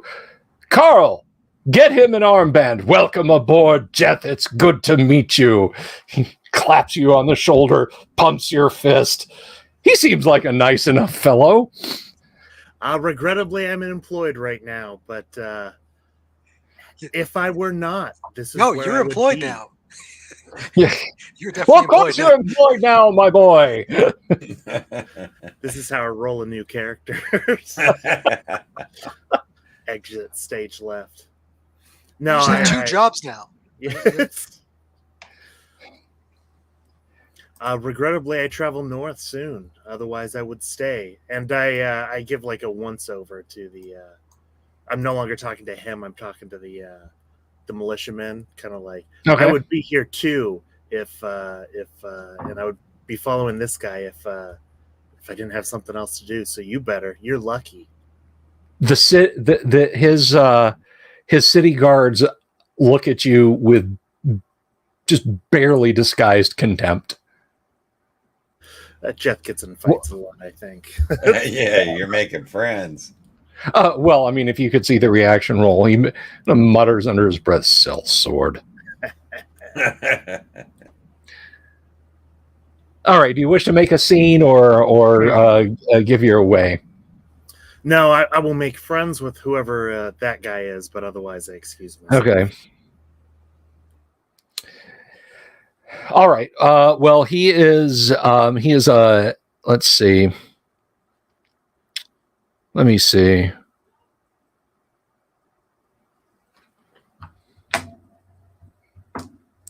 He is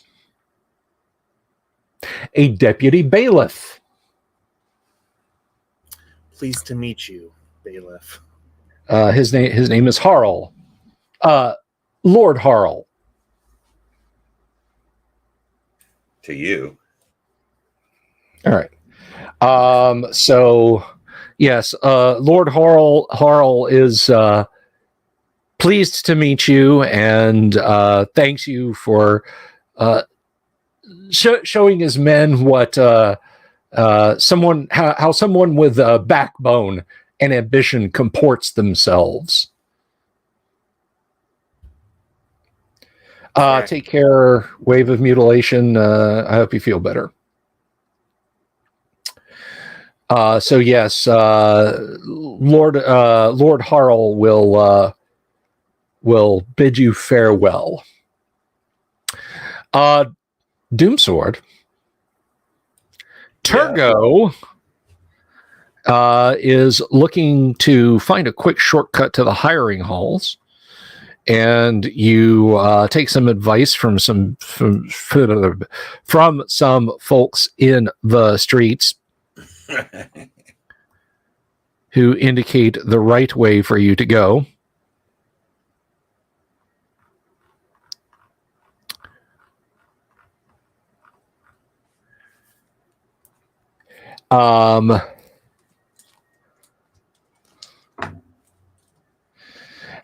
There is a boisterous gang of, well, I say a gang, yes, there's a boisterous gang of 4 youths. They're dressed kind of foppishly, but they they seem rather arrogant. One of them walks by an apple cart, throws a flick knife into one of the apples and snatches it up, and the cart's like, "Hey, that costs money." And he said, "Oh, how much? I'm terribly sorry." And he's like, "Well, they're good apples. They're the last of the season, but they're still good. They're 2 copper each." My sincerest apologies. And I chuck a silver over there in his place? As you roll initiative just to see who does which first. Right on. You will almost certainly go first. Yeah, I got a 4. Okay, yeah. He's kind of reaching in, and he pulls out of a waist out of his waistcoat a bulging bag that you guess is probably full of iron rilks, which is the equivalent of going into a 7-Eleven and buying a $3 bottle of Coke and then paying for it with a pile of pennies. Except, unlike some of us who did it back when we were kids, he appears to be doing it to be a jerk. But yeah, you flip a silver over there, and oh,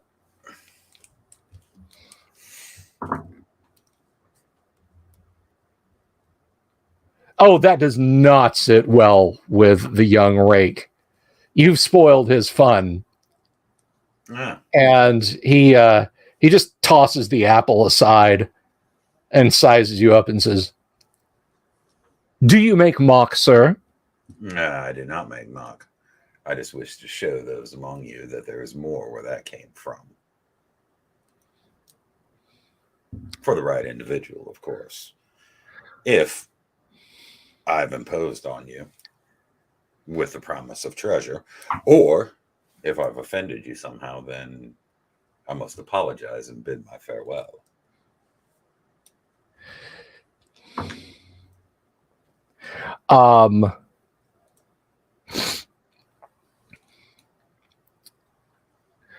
One of them just kind of steps forward, and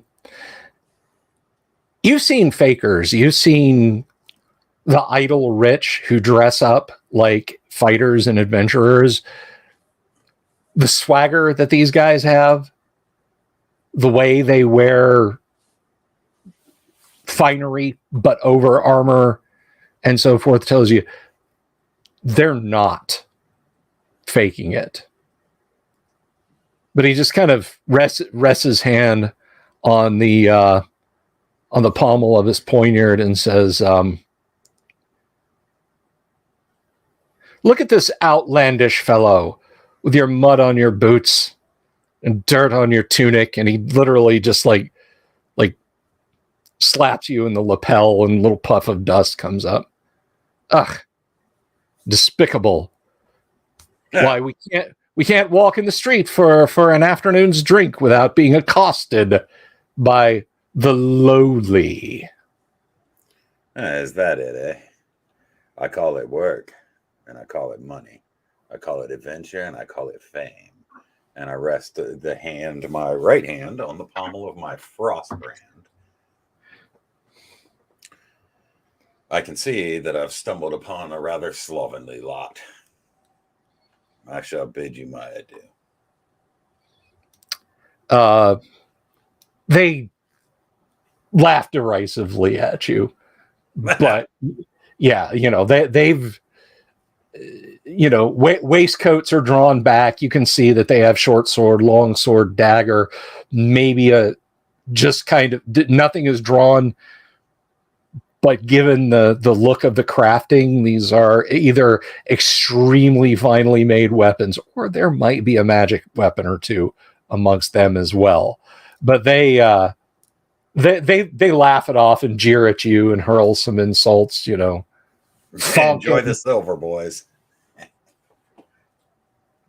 Oh no, the apple cart merchant got that while you guys were dealing. And they go off to make somebody else miserable. Jimmy says, ask him if he likes Ludwig van. A little bit of the old ultra violence. Yeah, they're not armed with canes, but it's not very far off. Okay, so a week goes by. Those were the only encounters of note that you guys had, unless you specifically seek something out. You are looking. How many men at arms are you looking to hire, or are you looking for a specialist, like a leveled classed NPC specialist? That would be me. Yes. Yes, that's precisely what I'm looking for. Some sort of specialist. Okay, so when it comes to henchmen, this is a rather interesting and fun, in my own DME opinion, mechanic in AD&D is basically you are looking for henchmen, which are not hirelings or expert hirelings. This is different. So you have to spend a certain amount of money. Sure. And you have time because Outlier is training. So you have a couple of weeks to attempt to hire a henchman. So having to cast your net far and wide means that, you may wind up with people responding whom you're not interested in, or what have you. Let me see if I can find where I am. So that is not all right. So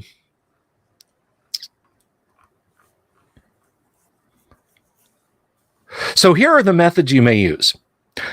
You may post a notice in public that is 50 gold pieces. You may hire a crier, which is only 10 gold pieces, but is notably of much limited effectiveness. You may hire an agent for 300 gold pieces. Or you may attempt to frequent an inn or a tavern and basically ask around. Yeah, my initial intent was to frequent an inn or a tavern and ask around and pick up rumors. However, being that the agent is an option, I think that's a good thing to go to the Thieves Guild for and pay whatever their cost is. Okay. I'll they pay for that. Yeah, they're like, do you just want a bunch of fighting men, like a gang? I want a warrior, one who will be loyal to me and me alone. Oh, I see. Well, I was going to say we could, we work a press gang down on the river. We could bring you some slightly woozy-headed, but but definitely employable for the nonce fellows. And that might work otherwise. However, this is a special stance. Well, it's 300 outlay for the 300 golden orbs outlay for the spokesman, the advocate who seeks it. All right. Okay. And wouldn't you know it? All right. So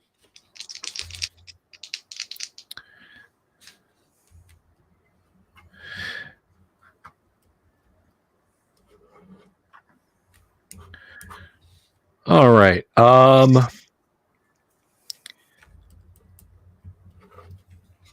So being as this is in the city of Greyhawk,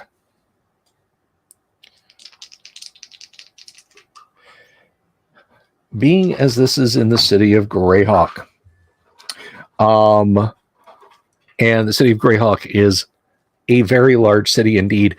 You cast your net far and wide, or they do.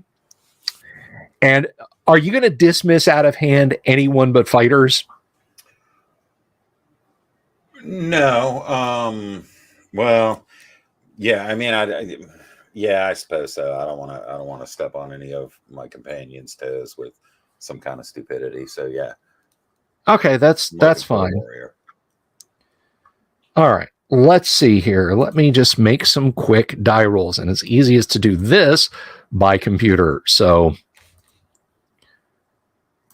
Mark, what is Abner getting? Oh, you're waiting for your sage, correct? Yes. Okay. So just to expedite things, Doomsword, we will say, since you are going through the Thieves Guild and they can make things move a little bit faster, they can get you results in a couple of weeks versus if you had to just go out and find an advocate on your own to do this. Let's see.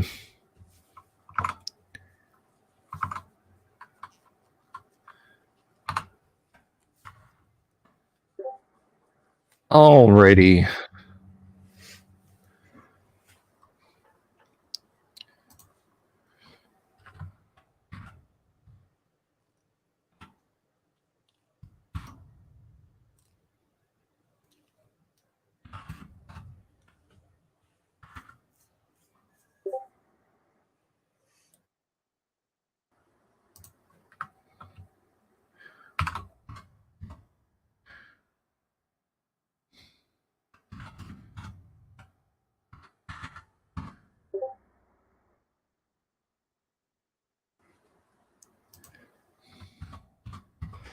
I would point out that once these guys start coming in, this is going to take up most of your time interviewing them.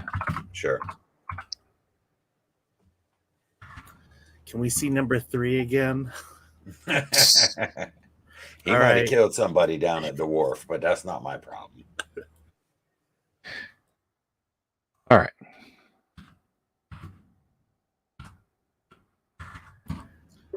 All right, but this time I need you to read Juliet's lines. I think you'll fit better.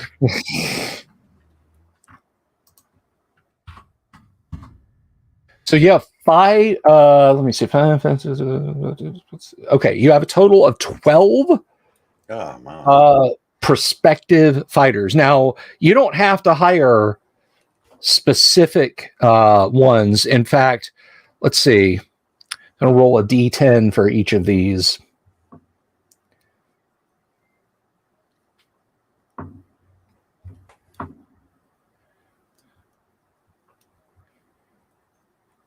All right, so that's 3.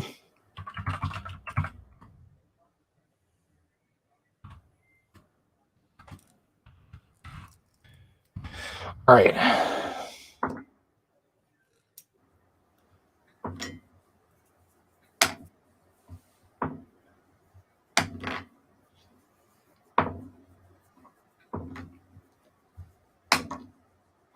Okay, as luck would have it, of the dozen respondees who are fighters, again, you sending the rest away, one of them is a paladin by trade.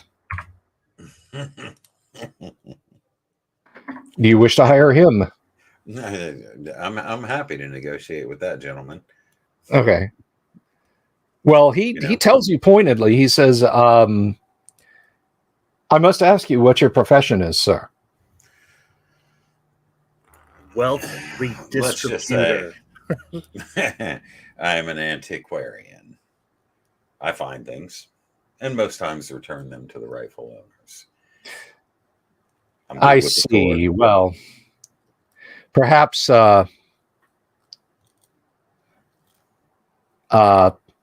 perhaps our paths will cross again in the future, sir. Well, at least I'm not a liar. Never said you were, my friend. So you have 11 potential prospects to choose from. And we can actually kind of go through the screening process, because I'm not going to bore our audience and sit up here and dice up 11 NPCs with 11 separate personalities. I don't want to waste Have a anybody's dance-off. time either. Who's like the biggest and strongest? And maybe I mean, you're gonna find one in the group of 11. So it's, the guy you interview on the apologies. no, that's okay. The sixth guy you saw, the sixth guy that you met seems to be pretty stalwart, and I'll stat him up and tell you who he is. Right now, he's Sir Blanc. he's number 6. He's the fighter Blanc. So that is what he's doing now.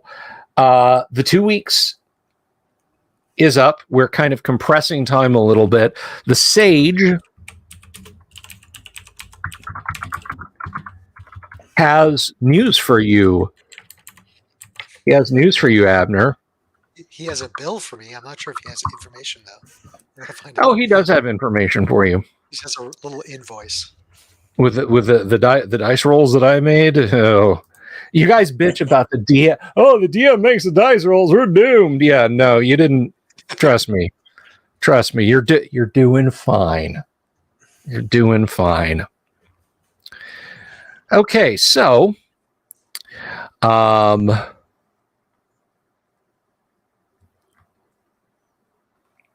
so that's initial grant, short period of time.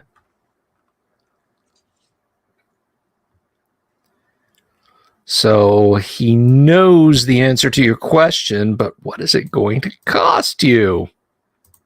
He does it out of the kindness of his heart. And your It's a- firstborn son. It's in a That's jar fine. over there. Speaking as like a professional researcher and research assistant, like there is nothing worse than spending a week or whatever researching something for someone and then not getting paid for it. So from like his perspective, he just wants to pay his bills, dog. Yeah. You mean working a job? No, research is particularly bad because when you're doing it, you typically don't know a lot about the subject matter and you have to get hyper familiar with it.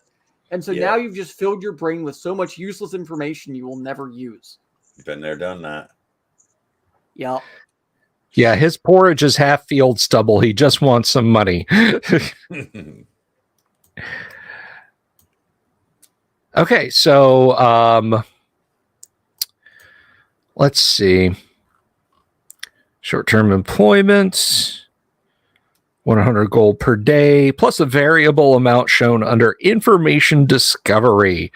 Let us look under information discovery. It is in major fields. It is a specific question, or was it exacting? Did we determine? Exacting. I said exacting. Oh, yeah. Brilliant. You got this. Thank you for reminding me. I have Oh, I Tamascar's don't believe home address and blood type, but it'll cost me 10,000 gold pieces. It is only 7 days of research that it takes him. Only 7 days. But as it is in a major field, is this in a special category though? Because you are asking about something that is in a major field. And this would fall under... I'm going to be nice. I'm going to say that this does fall under the supernatural or unusual for Dwayne or Craft. And so this is going to set you back. I said, how many days? 7 days? So 1,400 plus your initial outlay for 2,100. And he's got the Google for you. Okay. I'll write him a check from the Bank of Greyhawk where all my funds are at. If he wants, we can walk down there. However that gets done usually. Yes, you will be accompanied. Yeah. So write him a check. Okay. Transfer the Bitcoin. Yeah. I only take money is worthless. Dogecoin. Yeah. Fiat currency is worthless to me. All right. So here is what he tells you about Themyscira. Okay. Many, many, many seasons ago, a scholar by that name arrived in the city of Greyhawk and was a spendthrift. He fairly, for the right amounts of money, ransacked libraries, bookstores, looking for every grimoire, every common tome, if such a thing exists, on demons and demonology. He was mad for this stuff. Would haul away sacks full of books. And yet, after having spent a pretty penny on some of them, many of them were found discarded by scholars, often slashed and torn as if in a rage, or with scrawlings in the margins. Useless, idiotic. Most of the books. Some of them he did not dispose of so quickly. Seemingly satisfied with his ill treatment of the written word in the city of Greyhawk's various libraries and studies, he seemed to have a eureka moment one night and left the Green Dragon Inn, paying in a handful of coins that, while platinum, were of a design that no one recognized, but no one seemed to question this mad scholar, or no one seemed willing to question this mad scholar. And so, taking enough gear to build a laboratory, an apothecary, an entire research library, and several reluctant seeming fighters, porters, bearers, limners, and so on, Themyscira left, taking the direction of towards Castle Greyhawk. He was never seen nor heard from again. So, I trust you found that to be useful information. Yes, it does fill in some background on Themyscira that I did not know. Thank you. Good. You're quite welcome. If I have any other questions or research I need done in this field, I will definitely look you up again. I note down his name and where to find him again, this sage. All right. Can you buy a subscription to where you pay every month and it costs a little less? It does not cost less, but it is fantastically more expensive to hire a sage. Yeah. It starts out at 20,000. Oh, nice. Yeah. The key is if we get a location, then we rent a room out to him, and then we always have a sage on call, basically. Yeah, but it still costs bazillion gold pieces just to start. And see, we all argued over how much it was going to cost to get the alchemist going, You don't want to even think about how much we're going to have to pay a sage.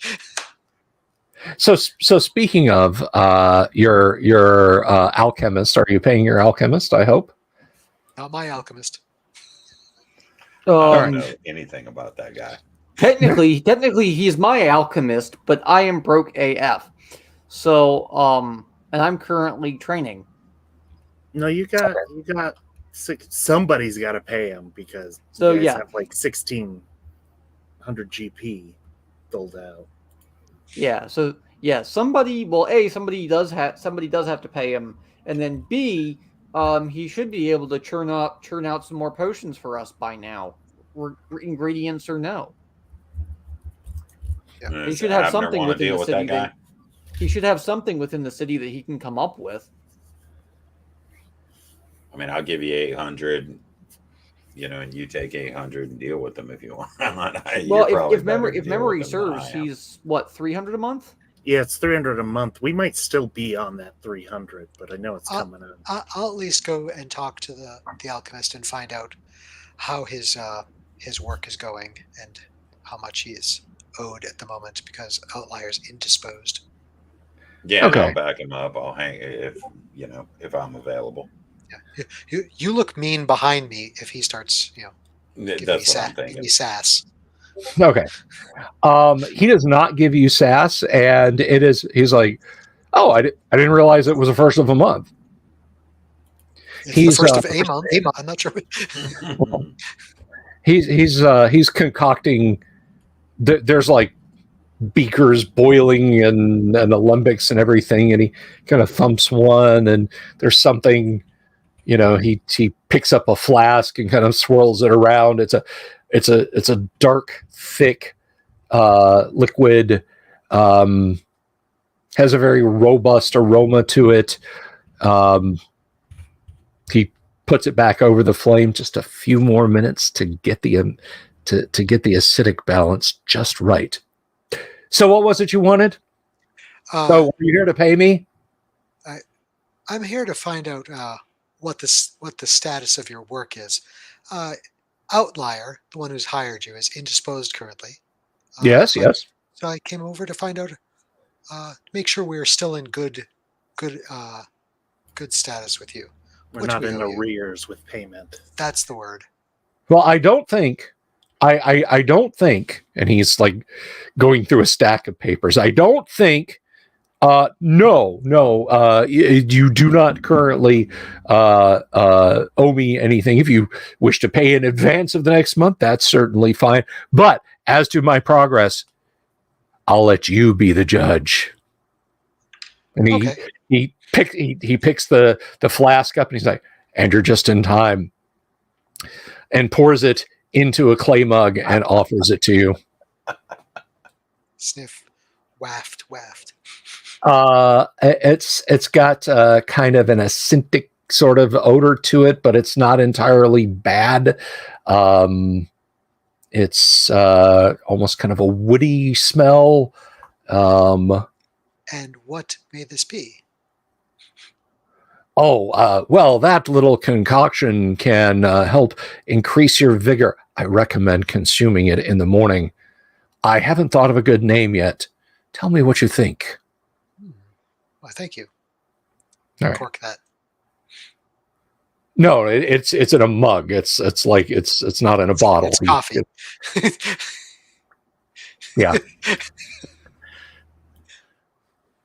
He does make a mean cup of coffee. It's a potion of haste, but a very short-term one. Yeah. A potion of mental haste. Or a potion of raised head. Or whatever. Yeah. The lips acquire stains. The Yes. seconds are a warning. It is by caffeine alone I set my mind in motion. It is by caffeine that my hands acquire shakes. It is by the beans of the Java the hands acquire the shaking. The shaking becomes a warning. It is by caffeine alone I set my mind in motion. Well, I will take his cup of coffee, his infusion of rare beans, and go back and report back that we don't owe him anything right now. Okay. Jimmy Invictus says, guys, pay your alchemist to invent gummy bears. You'll make a fortune. And you go to the alchemist. Okay, you know horses? Boil one and make candy out of it. He's just like, is everything okay at home? To be fair, that's probably pretty like standard for any medieval recipe, right? Yeah, it's exactly. Boil it. Boil bones and tendons until it becomes a gelatinous mass that I can put a reagent in later. Okay, so yeah, you have a damn fine cup of coffee. Excellent. If only you guys had hired a pyromancer, you could have coffee and pie. And at the end of this, TK is probably sitting over there grinding his teeth. At the end of this, 2 weeks goes by. Doomsword, Turgo has hired a fighter as a henchman, not a hireling. He is a henchman. He is a level 1 NPC who will gain levels and will require shares. You will have to buy him equipment, and I will stat him up accordingly between now and the next session. Awesome. TK, you come out the other side of your training and you feel wiser, stronger, better skilled with your weapons, closer to your god, yet while still being alive. And isn't that good? Well, ironically, I'm not so much better skill with my weapons. My THAC did not change. My saving throw did, though. So there's that. I can cast 2 more spells. So there's that. And and I'm now both a curate and a hero. So I'm a heroic curate, and that's really all I got. So otherwise, do we have anything to give? Did we set the alchemist to? Because my character wouldn't know this. Like, did y'all set the alchemist to a task so he's actually doing something? His coffee's good. Yeah. Yeah, that's nice, but coffee don't close wounds. Like I said, I don't know nothing Research. about Maybe that guy. your coffee doesn't. Yeah. Well, let me put it this way: this coffee didn't. I'm just TK's talking about, I'm a hero and I'm a curate. I am both an analyst and a therapist. Indeed. I am the world first. No, don't. I'll get demonetized. I walk that line very, Anyway, We don't walk lines. We. Anyway, so I missed him. So the end of the end of the 2 weeks arrives. There's a mysterious silent fellow now bumming around with Turgo. He doesn't have much to say, so you can't quite figure out what he's all about. But Jeff, you almost got. Let's see if for some reason gets knifed in the back.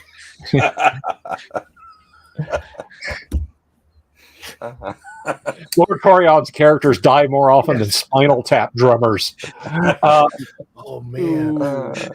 No, let's see if Abner. For some reason, Abner gets all of the harlot table encounters Again. It's that dress, man. They're just jealous. You're the most Probably. blinging one of the group. Of course, they're attracted to you.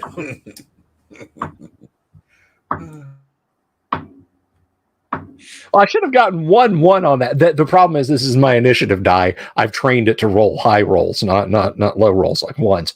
But the entire almost 2 weeks go by, and you're not accosted by a single person looking to hire you for or hire themselves to you for companionship purposes. So, is there anything else? Is there aught else you gentlemen wish to do? Do we happen to pick up any rumors or anything like that? This is the city of Greyhawk. What do you want to hear a rumor about? Yeah, verbal bonk or something like that. Anything of that sounds to be of consequence.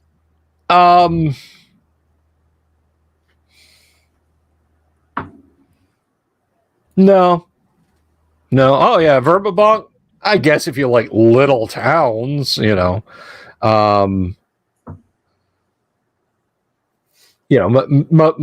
people here, it's like Greyhawk is enough for them. Right. Yes, I have heard of Verbabonk. But otherwise, no, not much. Right on.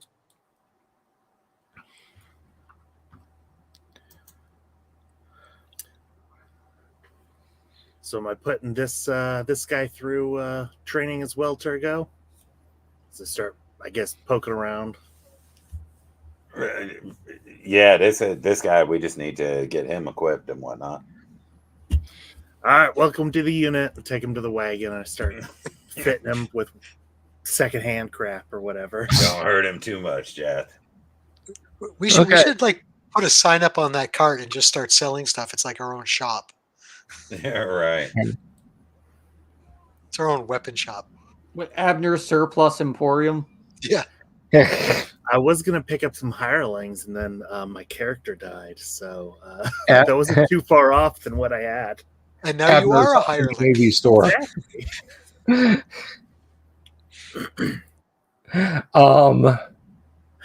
Now Jimmy has asked that this guy's NPC name be Basso Profundo or Beso Profundo. You got any Circle of 8 rumors? Circle. I have a square There's of 8 4. of them. There's actually only 7. Rary's a traitor. Yeah, no. There are Circle of 8 conspiracy theories. The Circle of 8 are actually 16 gnomes in overcoats. That would explain a lot.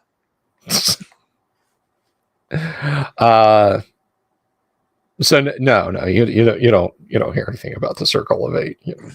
Half the people don't believe. Jimmy asks, "Do you think Doomsword just like saying Verbabonk?" It is one of my favorite Gygaxianisms, to be honest, because I, for the longest time, like my brain just compressed it and read it as Verbonk, but it's Verbabonk. There's a bub in it, and I like it, almost like a sort of a Bing Crosby note. Verbabonk. Baba boo, baba bong. All right, so you guys have sold your gems, you've leveled your cleric, you've hired your henchmen, you've found your information. Whither will thou goest, adventurers, as we come up to the top of the hour, where we will probably concede the evening? Back home. Breach. We got to kick ass. I like that weapon shop idea. Let's make a cafe / weapon shop and just do that for the rest of the... We have someone who makes coffee. Yeah, right. He's the most expensive barista you could want. 300 gold pieces a month just to make he made you a glass flask of coffee. Tuckatot says, a paladin named Lucky, please. Sorry, bro. He didn't want to hire the paladin. Maybe next time. The paladin did not want to be hired by me. Pick the one named Lucky. All right. So yeah, we are going to go ahead and pump the brakes there now. I very realistically, to both my players and my audience, I say this, I very realistically don't know if I'll have power, electricity to be streaming more than just like a quick update video this time next week. I hope I do. I really, honest to God, sincerely hope I do. I'm not trying to be doom and gloom, but that is just kind of the way it is. Good luck. But assuming that I do, assuming that I do, we will be back next Tuesday evening, same bat time. Actually, we'll be back at our usual time. I was a little indisposed with battening down the hatches here this evening, which is why we started a bit earlier. So I will see you all. I will stream tomorrow night until there's no power left to do so. This message will repeat until there's no one left to hear it, kind of thing. Thursday night is not looking good, which follows then that Friday night and Saturday night aren't either. But we'll knock on wood and hope for the best. Assuming everything is actually okay and we dodge a bullet and it's just some meh kind of wind and the grid doesn't get knocked out, well, then you guys can put me in the dunk tank and throw tennis balls at the target for me being a doom and gloomer. But until then, I'd like to thank all of my players for being here this evening, all of you guys out in the audience for hanging out this evening, and tomorrow night, again, until or unless there is a power loss, we're going to keep on reading Village of Hommlet, which I hope you guys have thoroughly enjoyed. I'm going to go have a cold beer. The rest of you guys, have a great evening. Be good to each other. Peace. See ya. Have Awesome. a great one.